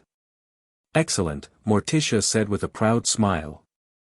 We'll continue those lessons with even greater focus, clearly. Gomez approached Umbridge, his usually jovial demeanor replaced by cold dignity. Madam, you have violated the sanctity of our home and attempted to magically coerce a child under our protection. The Addams family does not take such actions lightly. Is that a threat, Mr. Addams? Umbridge asked, attempting to regain her authoritative tone. Merely a statement of fact, Gomez replied. We have connections in both the wizarding and muggle worlds. Legal connections. Political connections. The kind that can make life very difficult for bureaucrats who exceed their authority. I am senior undersecretary to the minister himself. Umbridge bristled. And I, Dumbledore interjected gently, am chief warlock of the Wizengamot, supreme mugwump of the International Confederation of Wizards, and Harry's magical guardian of record. In all three capacities, I find your actions here today deeply troubling. Umbridge looked from face to face, apparently realizing she had overplayed her hand badly. There seems to have been a misunderstanding, she said finally, her girlish voice returning. I was merely concerned for the boy's welfare, given the unusual nature of his current living arrangements. A concern best addressed through proper channels and procedures, McGonagall said crisply. Which do not include unauthorized use of Veritaserum on minors. I believe this inspection is concluded, Dumbledore declared with quiet authority. Professor McGonagall will escort you from the premises, Dolores. I suggest you report accurately to the minister about what transpired here today, including your own actions, before others do so for you. With a final venomous glance at Harry and the Addamses, Umbridge allowed herself to be led from the room by a stern-faced McGonagall. Once she was gone, Dumbledore turned to Harry with genuine concern. Are you truly all right, my boy? Mental intrusion, even an attempted one, can be distressing. I'm okay, Harry assured him. She didn't get past the first layer of shields Morticia taught me to build. Most impressive, Dumbledore commented, glancing at Morticia with newfound respect. Occlumency is rarely taught to one so young, and even more rarely learned successfully. Harry has a natural aptitude for mental disciplines, Morticia said. And recent events have made such protection necessary. Recent events? Dumbledore's bushy eyebrows rose. What events would those be? Harry glanced at Gomez and Morticia, who nodded encouragingly. My scar has been hurting, he explained. And I've felt something, watching me. The Addamses helped me with a cleansing ritual that made it better, but it's still there sometimes. Dumbledore's expression grew grave. I see. And when did these symptoms begin? A couple months ago, Harry said. Around November. It got worse for a while, then better after the ritual. We've been monitoring the situation, Gomez added. Teaching Harry protective techniques, strengthening the mansion's wards. But you didn't inform me, Dumbledore noted, a hint of reproach in his voice. We were gathering information before involving outside parties, Morticia explained smoothly. Even well-meaning ones. Dumbledore studied them for a long moment, then sighed. I understand your caution. Trust must be earned, and I have not yet fully earned yours, nor should I expect to have done so in so short a time. He turned back to Harry. May I examine your scar, Harry? I promise not to use any intrusive magic without explanation and permission. Harry hesitated, then nodded. Dumbledore approached and gently brushed Harry's hair aside, revealing the lightning bolt mark. He didn't touch it, merely observed, though Harry had the distinct impression that the old wizard was seeing more than was physically visible. As I feared, Dumbledore murmured, almost to himself. The connection remains, perhaps strengthened by his growing magical abilities. What connection? Harry asked, though he suspected he knew the answer. The Addamses said it's some kind of magical signature from Voldemort. A reasonably accurate description, Dumbledore confirmed, stepping back. Though perhaps simplified. The full explanation is complex, and involves magic of the most obscure and troubling nature. He deserves to know, Morticia said quietly. Knowledge is protection. In this case, partial knowledge might be more dangerous than none, Dumbledore countered. There are aspects of this situation that require context Harry is not yet equipped to fully comprehend. Try me, Harry challenged, tired of adults deciding what he should and shouldn't know about his own life. Dumbledore regarded him thoughtfully. Very well. A compromise, perhaps. I will explain what I believe is happening with your scar and these watching sensations, but certain historical details may need to wait until you're a bit older. Harry nodded, recognizing this was the best offer he was likely to get. When Voldemort's killing curse rebounded that night, Dumbledore began, his body was destroyed, but his essence, his soul, if you will, was not. It was fragmented, damaged by years of dark magical practices. When the curse backfired, a small fragment of that essence attached itself to the only living thing in the room, you. Harry felt sick. I have a piece of Voldemort's soul in me. Not exactly, Dumbledore clarified. More like an echo, an imprint. It doesn't think or feel independently, but it does create a connection between you and the main portion of Voldemort's essence, which continues to exist in a weakened, non-corporeal state. That's what's watching me. Harry guessed. Voldemort's essence. I believe so, Dumbledore confirmed. As your own magic grows stronger, the connection becomes more active, allowing him to sense you more clearly, and, unfortunately, allowing you to sense him. The cleansing ritual dampened it, Gomez noted. Made Harry less visible through the connection. A wise precaution, Dumbledore acknowledged. Ancient blood magic, I presume. The Addams family has preserved techniques many modern wizards have forgotten. Can the connection be removed completely? Harry asked hopefully. A shadow passed over Dumbledore's face. That remains uncertain. It is a unique magical phenomenon. I continue to research possible solutions. Harry sensed the old wizard wasn't telling him everything, but decided not to push further for now. At least he had confirmation of what the Addamses had already discovered. What about Umbridge? He asked instead. Will she come back? I think not, Dumbledore said with a small smile. Her unauthorized use of Veritaserum, or attempted use, is a serious breach of protocol.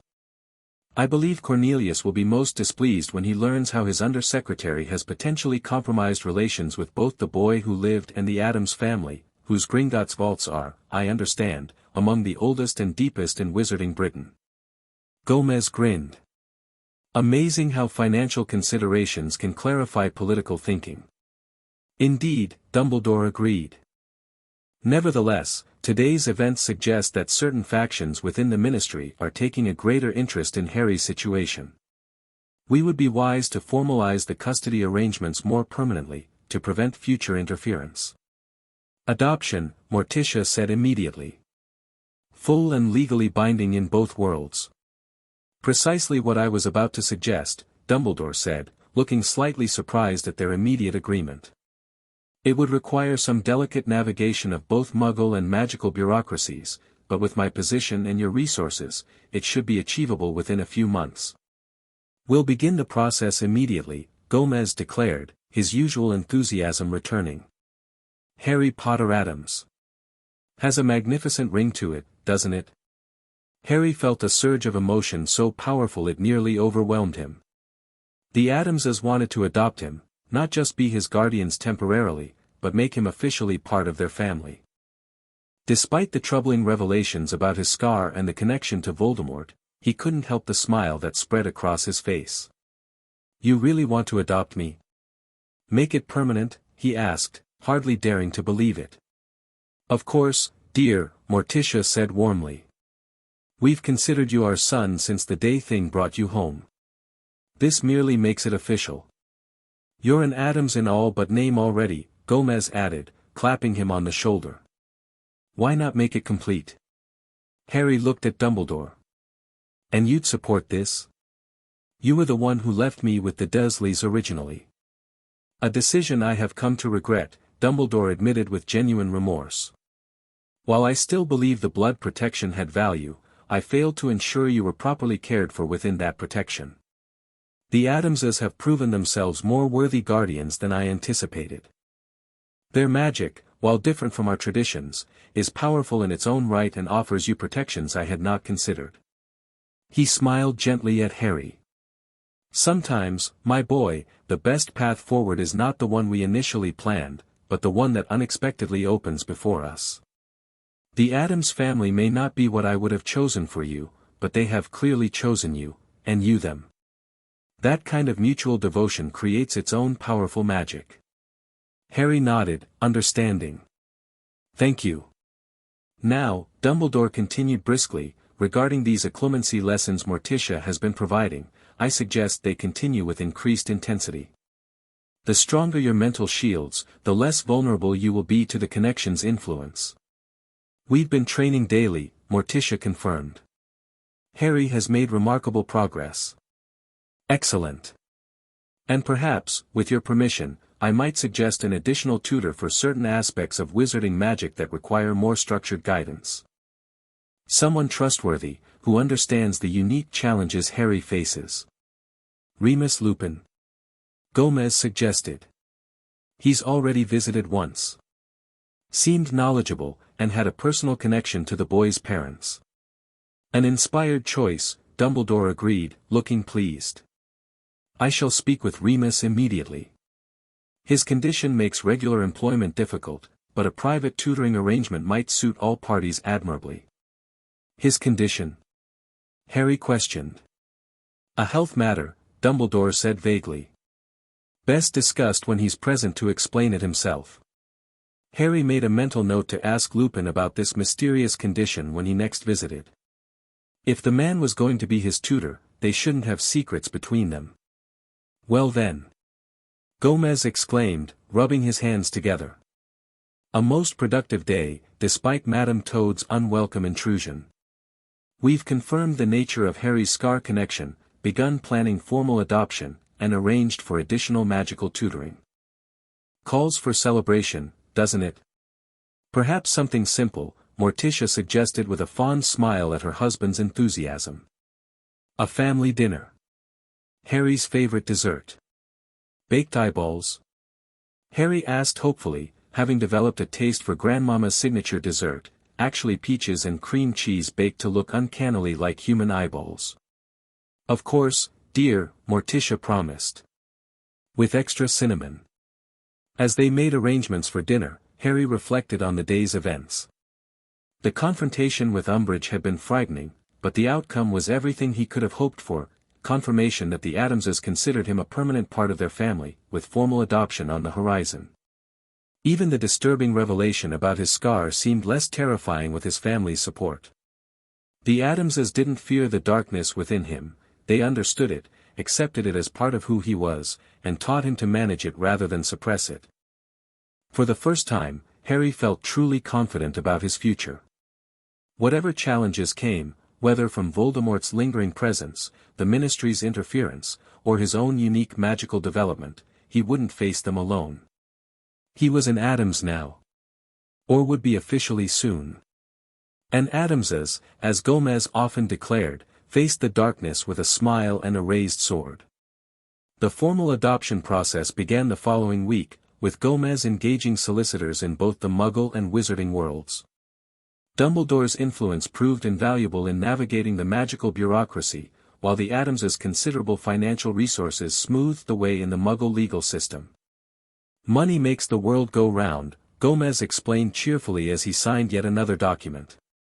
Especially when greasing the palms of officials who might otherwise ask too many questions about our, shall we say, eccentric lifestyle. Harry's magical education intensified with Lupin's arrival as his wizarding tutor. The shabby, prematurely grey man moved into one of the mansion's many guest rooms, initially seeming overwhelmed by the Addams' bizarre household but gradually adapting with good humor. Your father would find this hilarious, Lupin told Harry during their first lesson. Being raised by a family even the wizarding world considers strange. James would appreciate the irony.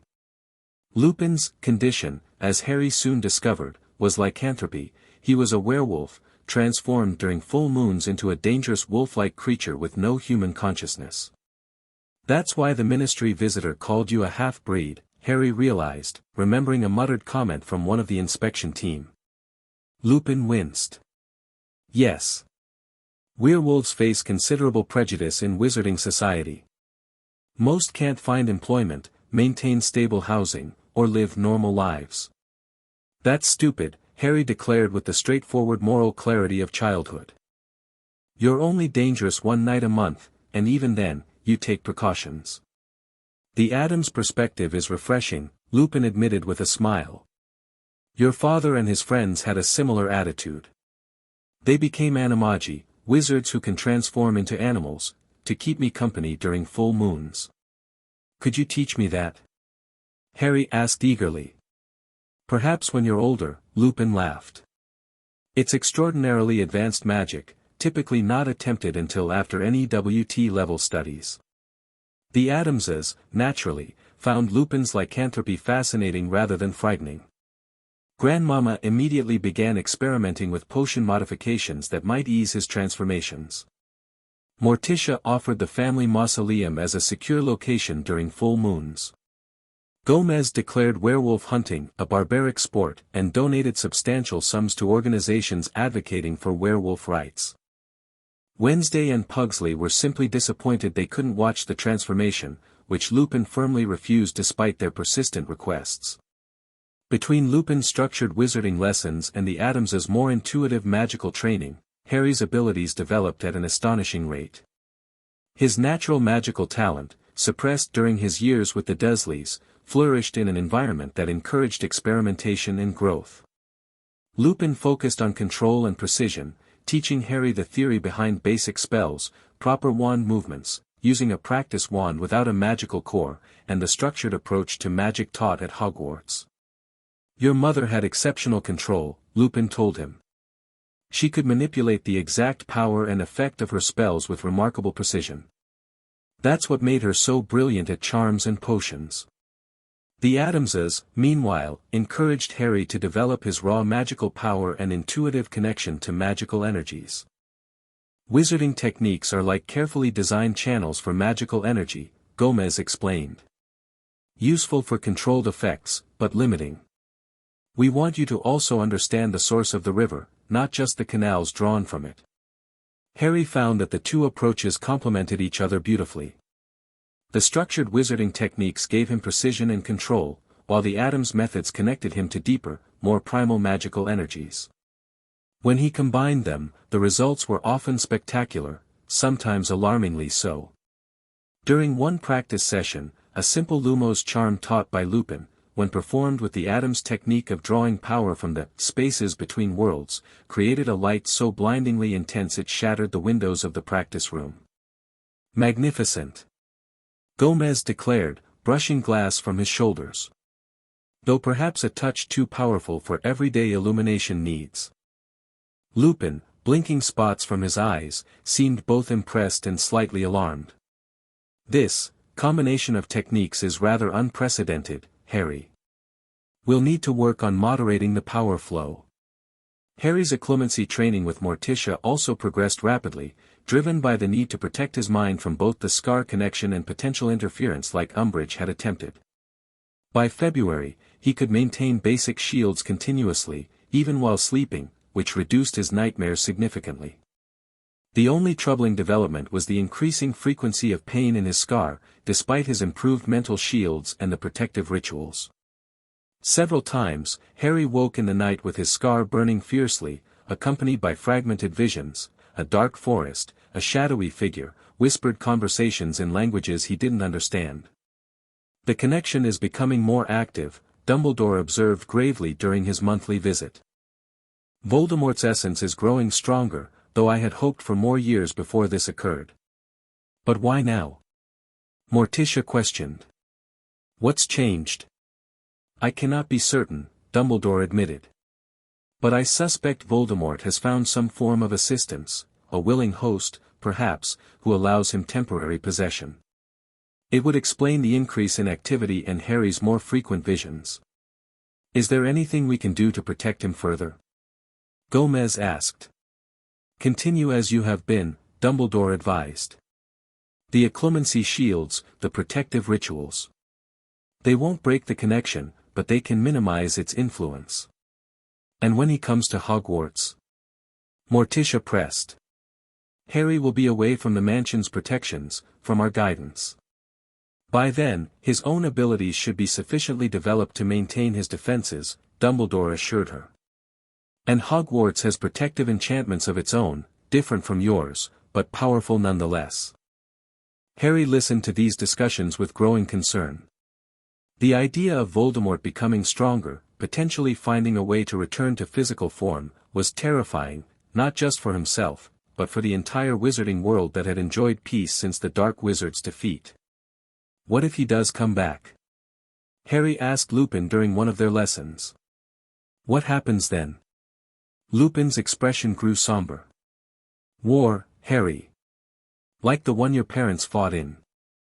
Voldemort had many followers, some imprisoned, others who claimed to be under mind control, still others who went into hiding.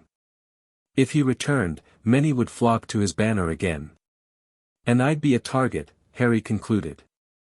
Because I'm the boy who lived. The one who defeated him. Yes, Lupin acknowledged. Which is why your training is so important. Not just academic magical education, but practical defense, strategic thinking, survival skills. With this stark reality in mind, Harry's education expanded yet again. Gomez began teaching him not just fencing but actual dueling techniques, combining magical and physical combat. Lupin focused more intensively on defensive spells, even those typically not taught until later years at Hogwarts. Your father was a natural duelist, Lupin told him. Quick reflexes, creative spell combinations. You seem to have inherited his talent. The Addams children contributed to Harry's practical education in their own unique way. Wednesday taught him to move silently, to hide in plain sight, to identify and use environmental advantages. Pugsley showed him how to create diversions, improvise weapons, and think several steps ahead in conflict situations. Even Thing participated, demonstrating surprising combat skills for a disembodied hand. Harry learned to coordinate with his loyal friend in mock battles, where Thing would create distractions or attack from unexpected angles while Harry focused on the main opponent. By March, Harry had developed a fighting style entirely his own, combining wizarding spells, Addams' magical techniques, and practical combat strategies. In practice duels against Gomez or Lupin, he rarely won but increasingly held his own, showing creativity and adaptability that impressed both mentors. He fights like James but thinks like Lily, Lupin observed to Morticia after a particularly challenging session. James relied on power and reflexes, while Lily was strategic, always 3 moves ahead. Harry combines both approaches. The Addams influence shows as well, Morticia noted with satisfaction. The willingness to use the environment, to think beyond conventional approaches. He'll be a formidable wizard when fully trained. Harry took pride in these assessments but remained focused on improvement. The stakes were too high for complacency. If Voldemort was indeed growing stronger, attempting to return, Harry needed to be prepared, not just for his own safety, but to protect his new family. The Addamses had given him everything, acceptance, love, knowledge, a true home. He would not allow anyone, not even the darkest wizard of the age, to threaten that. April arrived with warming weather and significant developments in both Harry's magical training and the adoption process. The legal proceedings were nearing completion, with final hearings scheduled for early May. Just a few more signatures, a judge's approval, and you'll be officially Harry Potter Addams, Gomez announced cheerfully over breakfast. Though you've been an Addams in spirit since the moment Thing found you. Thing, perched beside Harry's plate, gave an enthusiastic thumbs up. Harry's excitement about the imminent adoption was tempered by increasing disturbances in his scar connection. The pain came more frequently now, often accompanied by fragmentary visions and a persistent sense of anticipation that wasn't his own. He's planning something, Harry told Morticia and Lupin during one of their joint occlumency sessions. I can feel it, not specific thoughts, but emotions. Excitement. Calculation. A sense that something important is about to happen. Your connection to his emotions is strengthening, Lupin observed with concern. That's worrying, even with your improved occlumency shields.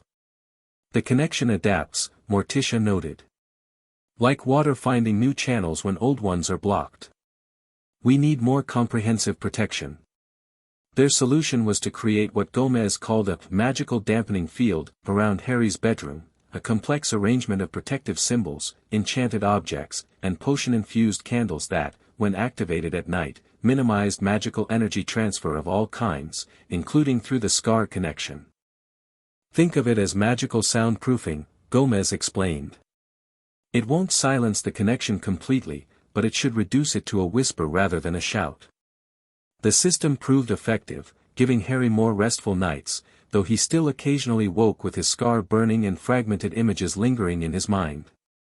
More troubling were the rumors Lupin brought from his contacts in the wizarding world, strange disappearances in Albania, where Dumbledore believed Voldemort's essence had been hiding, unusual activity among former Death Eaters, Voldemort's followers, and most concerning, the theft of a Philosopher's Stone from the legendary alchemist Nicholas Flamel. A Philosopher's Stone? Harry questioned when Lupin shared this news. What's that? An incredibly powerful magical artifact, Lupin explained grimly. Among other properties, it produces the elixir of life, which can extend life indefinitely and, theoretically, restore a damaged body to wholeness. Or create a new body for a disembodied essence, Morticia concluded, understanding immediately. Voldemort is seeking physical return. Dumbledore fears so, Lupin confirmed. Flamel reported the theft just yesterday. His workshop was broken into by what appeared to be a possessed individual, someone with two distinct magical signatures, according to the magical forensics team. A host, Harry said, remembering Dumbledore's theory. Someone Voldemort is possessing. Precisely. And with the stone now in his possession.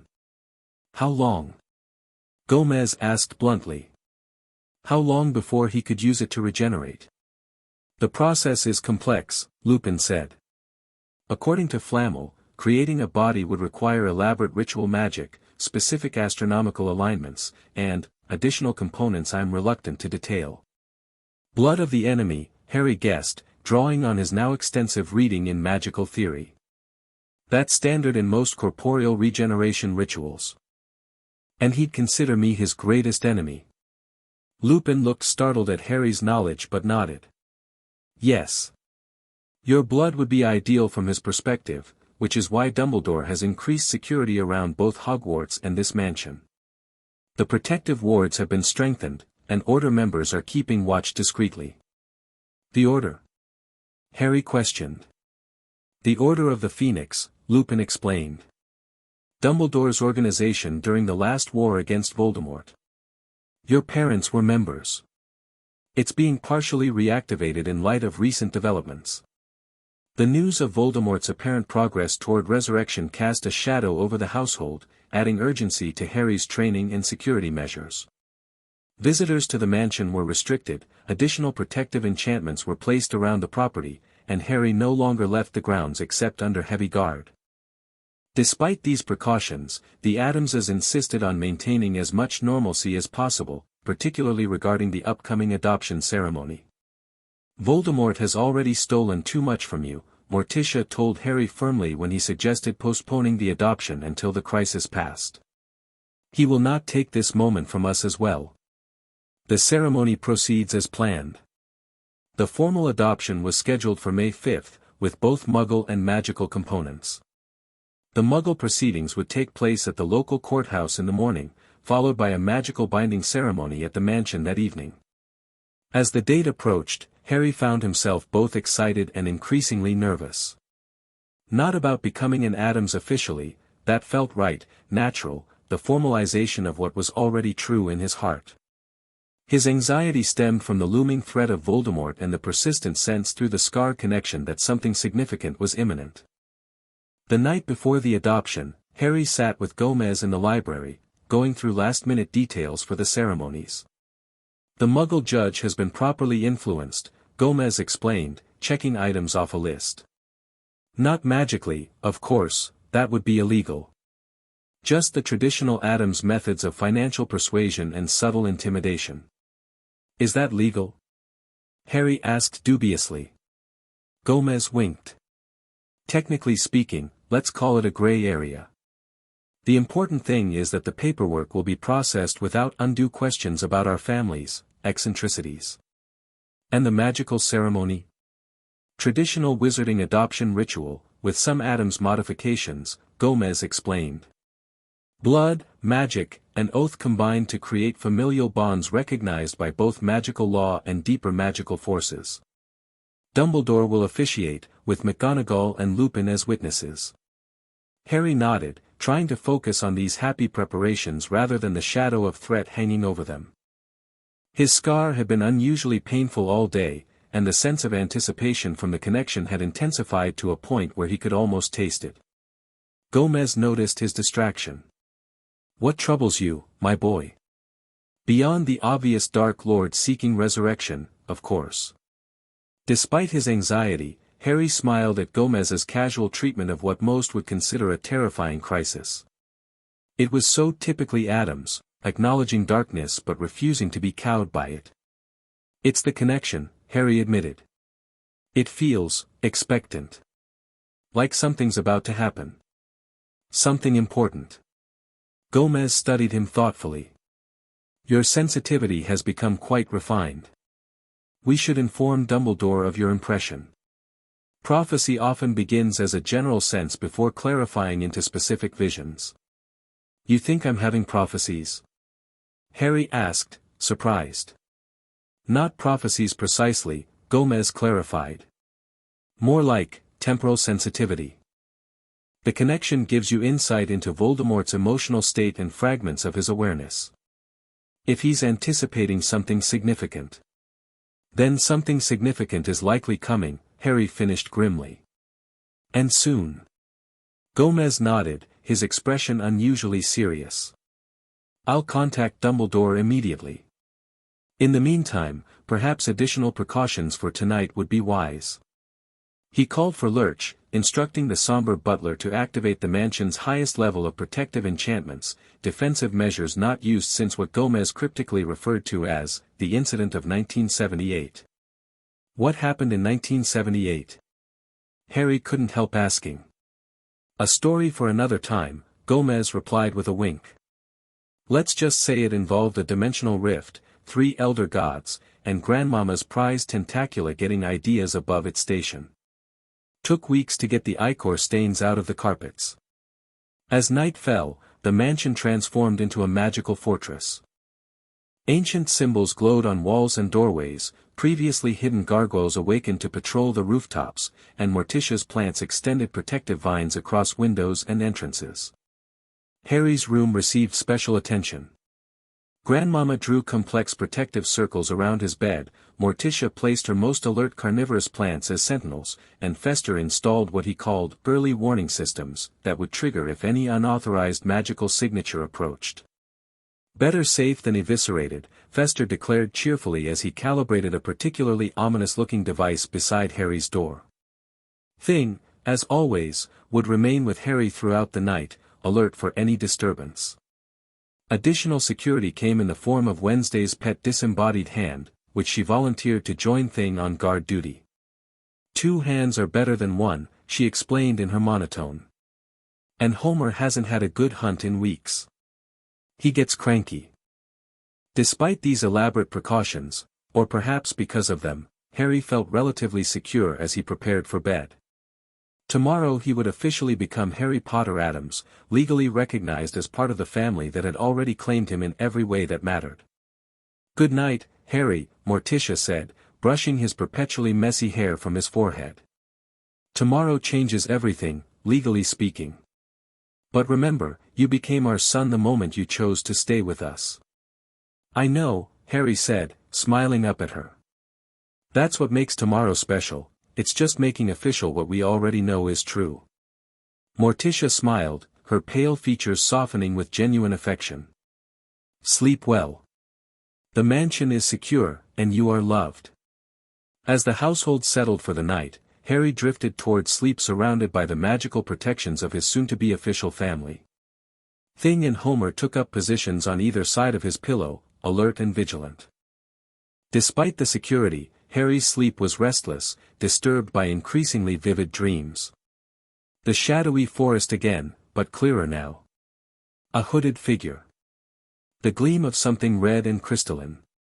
Whispered incantations in a language that hurt his ears. In the dream, Harry moved closer, drawn by a compulsion he couldn't resist. The hooded figure turned, and for the first time, Harry saw what lay beneath the hood, not a face, but a swirling darkness with two burning red eyes. "Harry Potter," whispered a voice like dry leaves rustling. "The boy who defied death. How fitting that your blood will help me conquer it once more." "You can't reach me," Harry heard himself say. "The mansion is protected." "I'm protected."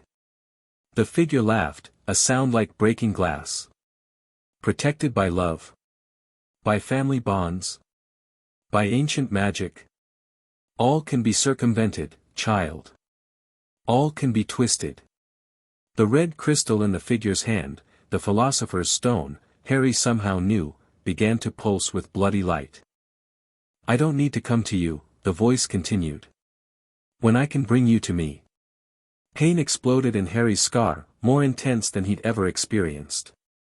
In the dream, he fell to his knees, clutching his forehead. Through watering eyes, he saw the forest around him changing, solidifying, becoming more real. Not a dream, he realized with horror. Not just a vision. The connection was pulling him somewhere. "No!" Harry shouted, both in the dream and aloud in his bed. "I won't come." He felt Thing grabbing his arm, trying to anchor him physically, while Homer ran frantically around him, tapping his face as if trying to wake him. With supreme effort, Harry focused on his occlumency training, imagining the walls Morticia had taught him to build. They wavered under the assault of the connection but held. The pulling sensation lessened slightly, and Harry seized the opportunity to strengthen his defenses. He visualized the Addams mansion, his room, his bed, the physical reality he needed to maintain. "Impressive," the voice acknowledged, sounding fainter. "But futile.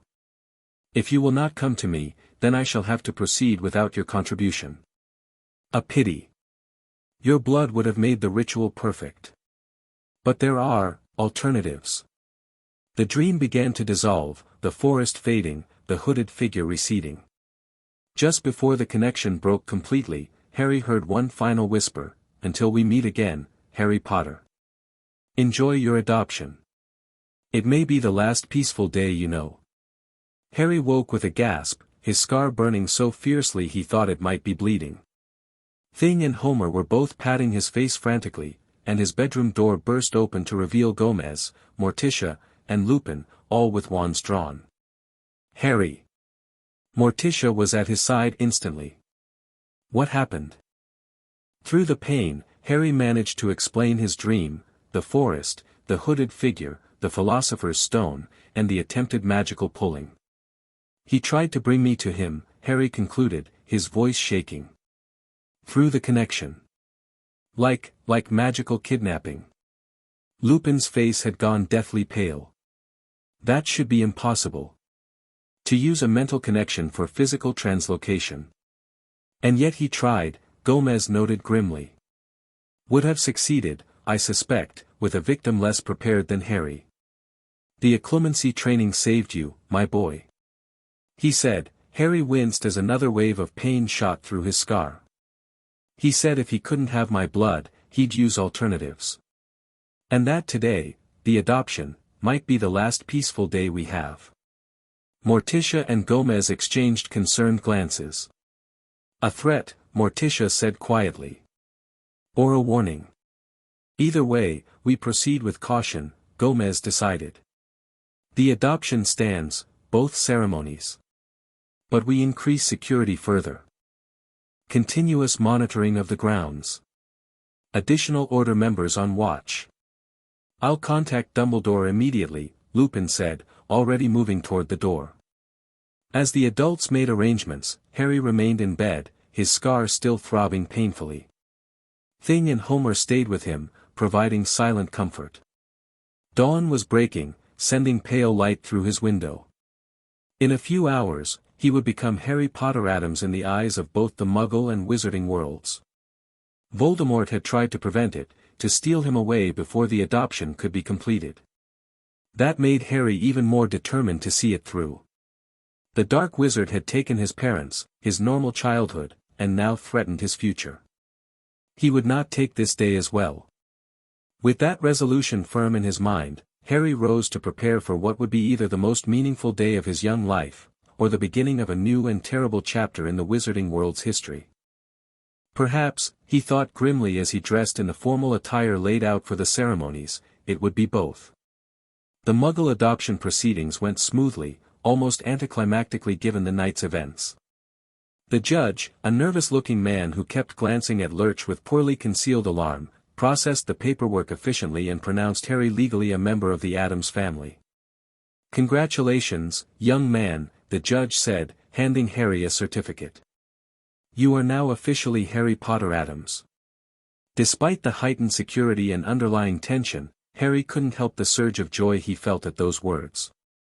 He was an Addams now, not just in spirit but in law. The family surrounding him, Gomez, Morticia, Wednesday, Pugsley, Grandmama, Fester, Lurch, and of course Thing on his shoulder, beamed with pride and affection.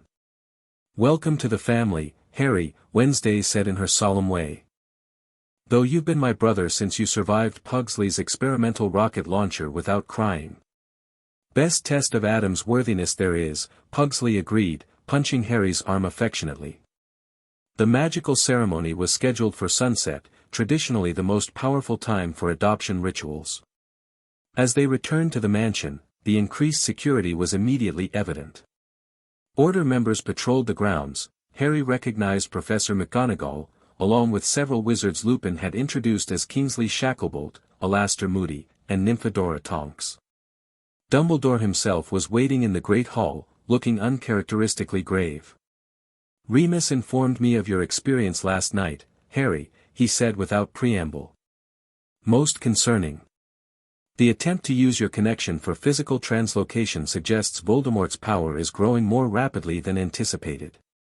"But he failed," Harry pointed out. "My occlumency worked." "Indeed, and that is our great fortune," Dumbledore acknowledged.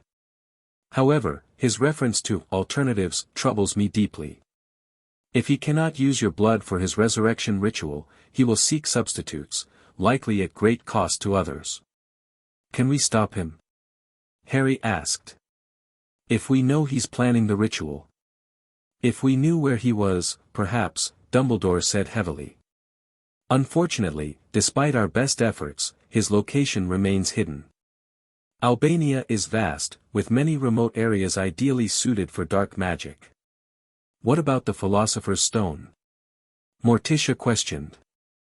"Surely such a unique artifact has a magical signature that can be traced." "Normally, yes," Dumbledore confirmed. "However, Nicholas reports that this particular stone was crafted with concealment enchantments, protection against theft that now, ironically, prevents us from locating it."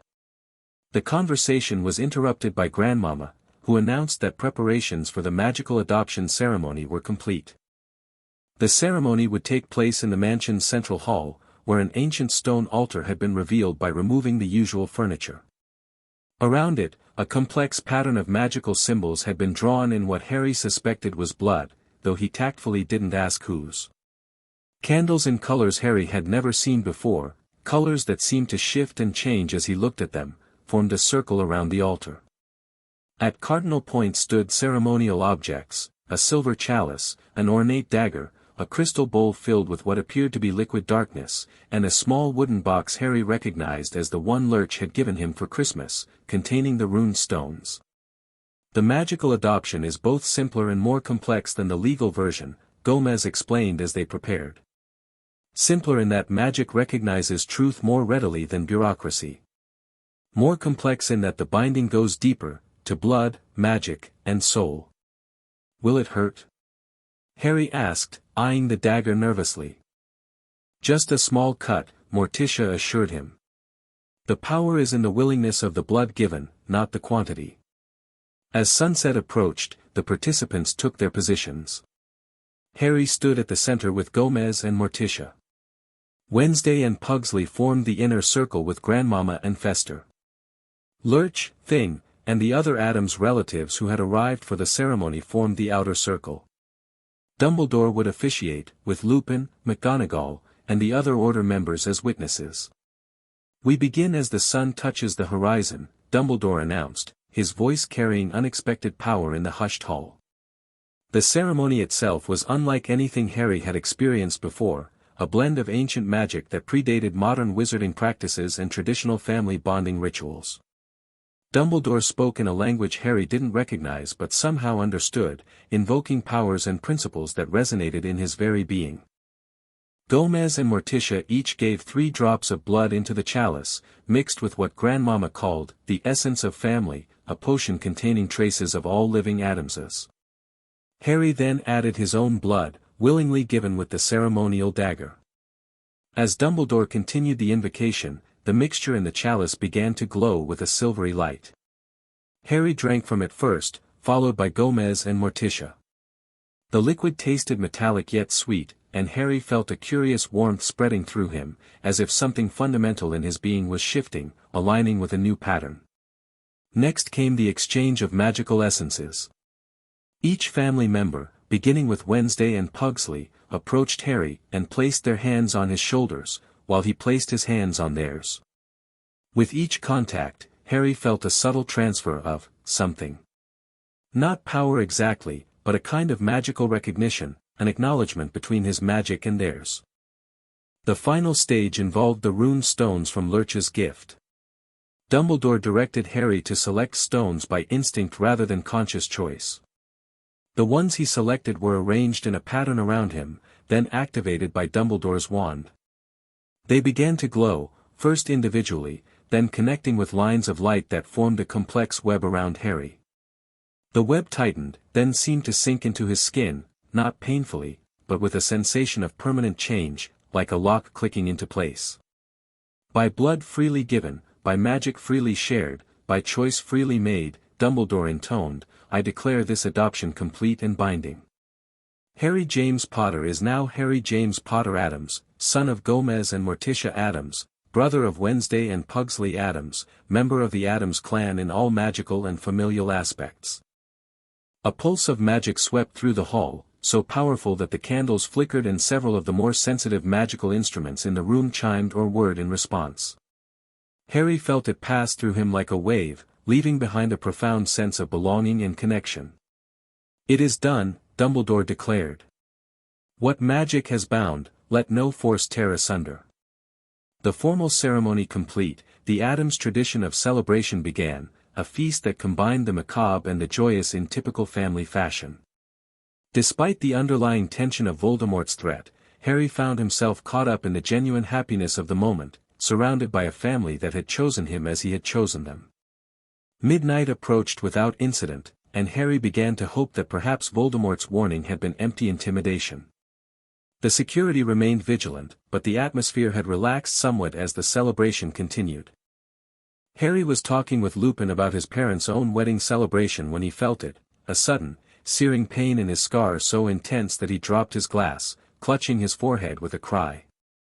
Instantly, Lupin was at his side, supporting him as his knees buckled. "Harry! What is it?" Through the pain, Harry forced out the words, "He's done it. The ritual. I can feel it."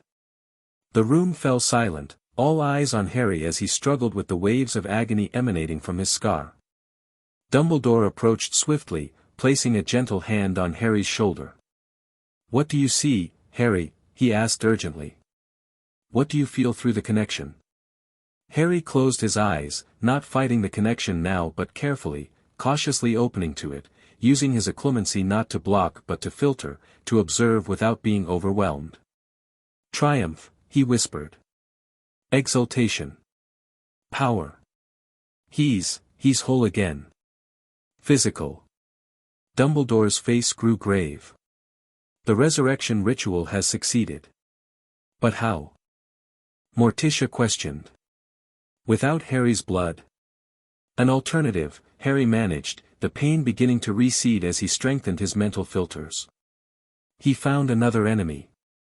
Someone else who opposed him." "Who?" Gomez pressed. Before Harry could answer, a spectral form materialized in the center of the hall, a Patronus in the shape of a phoenix, glowing with silvery light.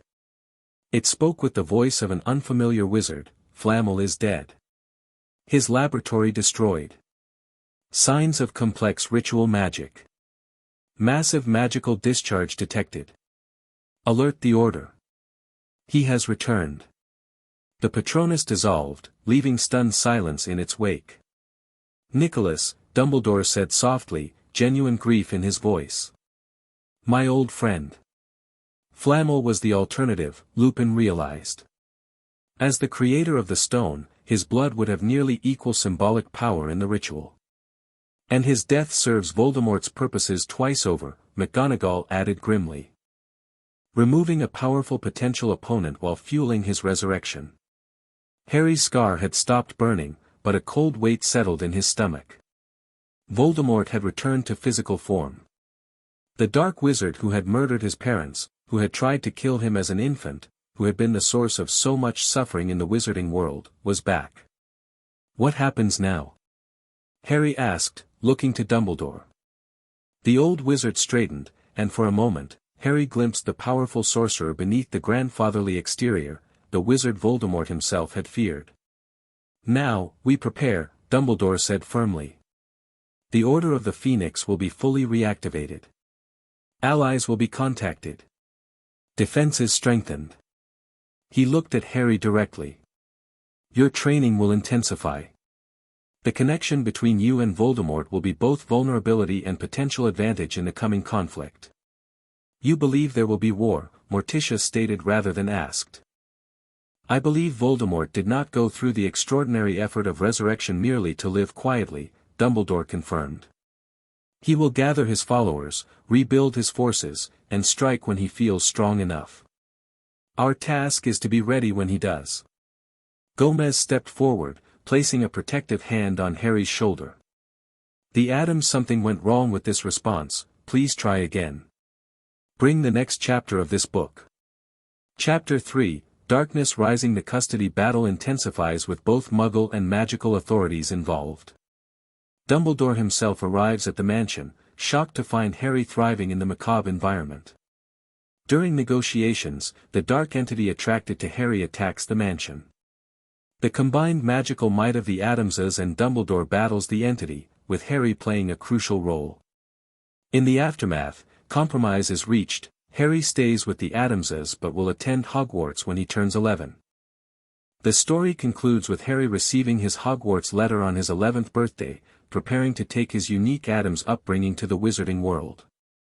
Key scenes: courtroom chaos as the Addamses fight for Harry Dumbledore's arrival and standoff with the family, revelation of Grandmama's connection to the wizarding world, all-out magical battle against the dark entity, Harry's 11th birthday celebration and Hogwarts letter arrival. This outline provides the structure for a fast-paced, character-driven story that meets all the requirements while maintaining the unique elements of both universes. The story shows rather than tells Harry's growth from abused child to confident young wizard through his actions and relationships, while providing varied conflicts and engaging antagonists. I believe this outline is ready to be presented to the human.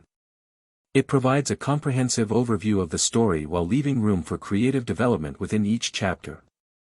When Thing found Harry, the boy who lived with the Addams family, story outline. Overall plot: 8-year-old Harry Potter, abused and locked in his cupboard by the Dursleys, is discovered by Thing, the sentient disembodied hand of the Addams family.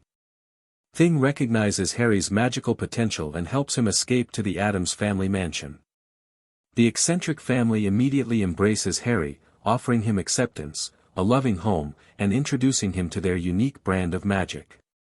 As Harry adapts to his new family, he faces challenges from the wizarding world that wants him back, Muggle authorities questioning his living situation, and a dark supernatural entity drawn to his unique magical signature. Through this journey, Harry discovers his own power and finds true family among those society deems strange.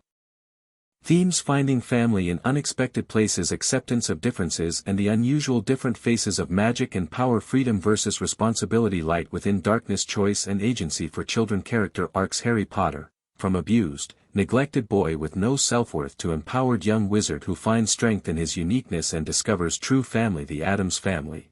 From content isolation to bridging their world with the wider wizarding community while fiercely protecting. Harry Thing, develops from loyal servant to Harry's first true friend and protector. The end. Thank you for watching this video. Please be sure to subscribe to our channel and like this video.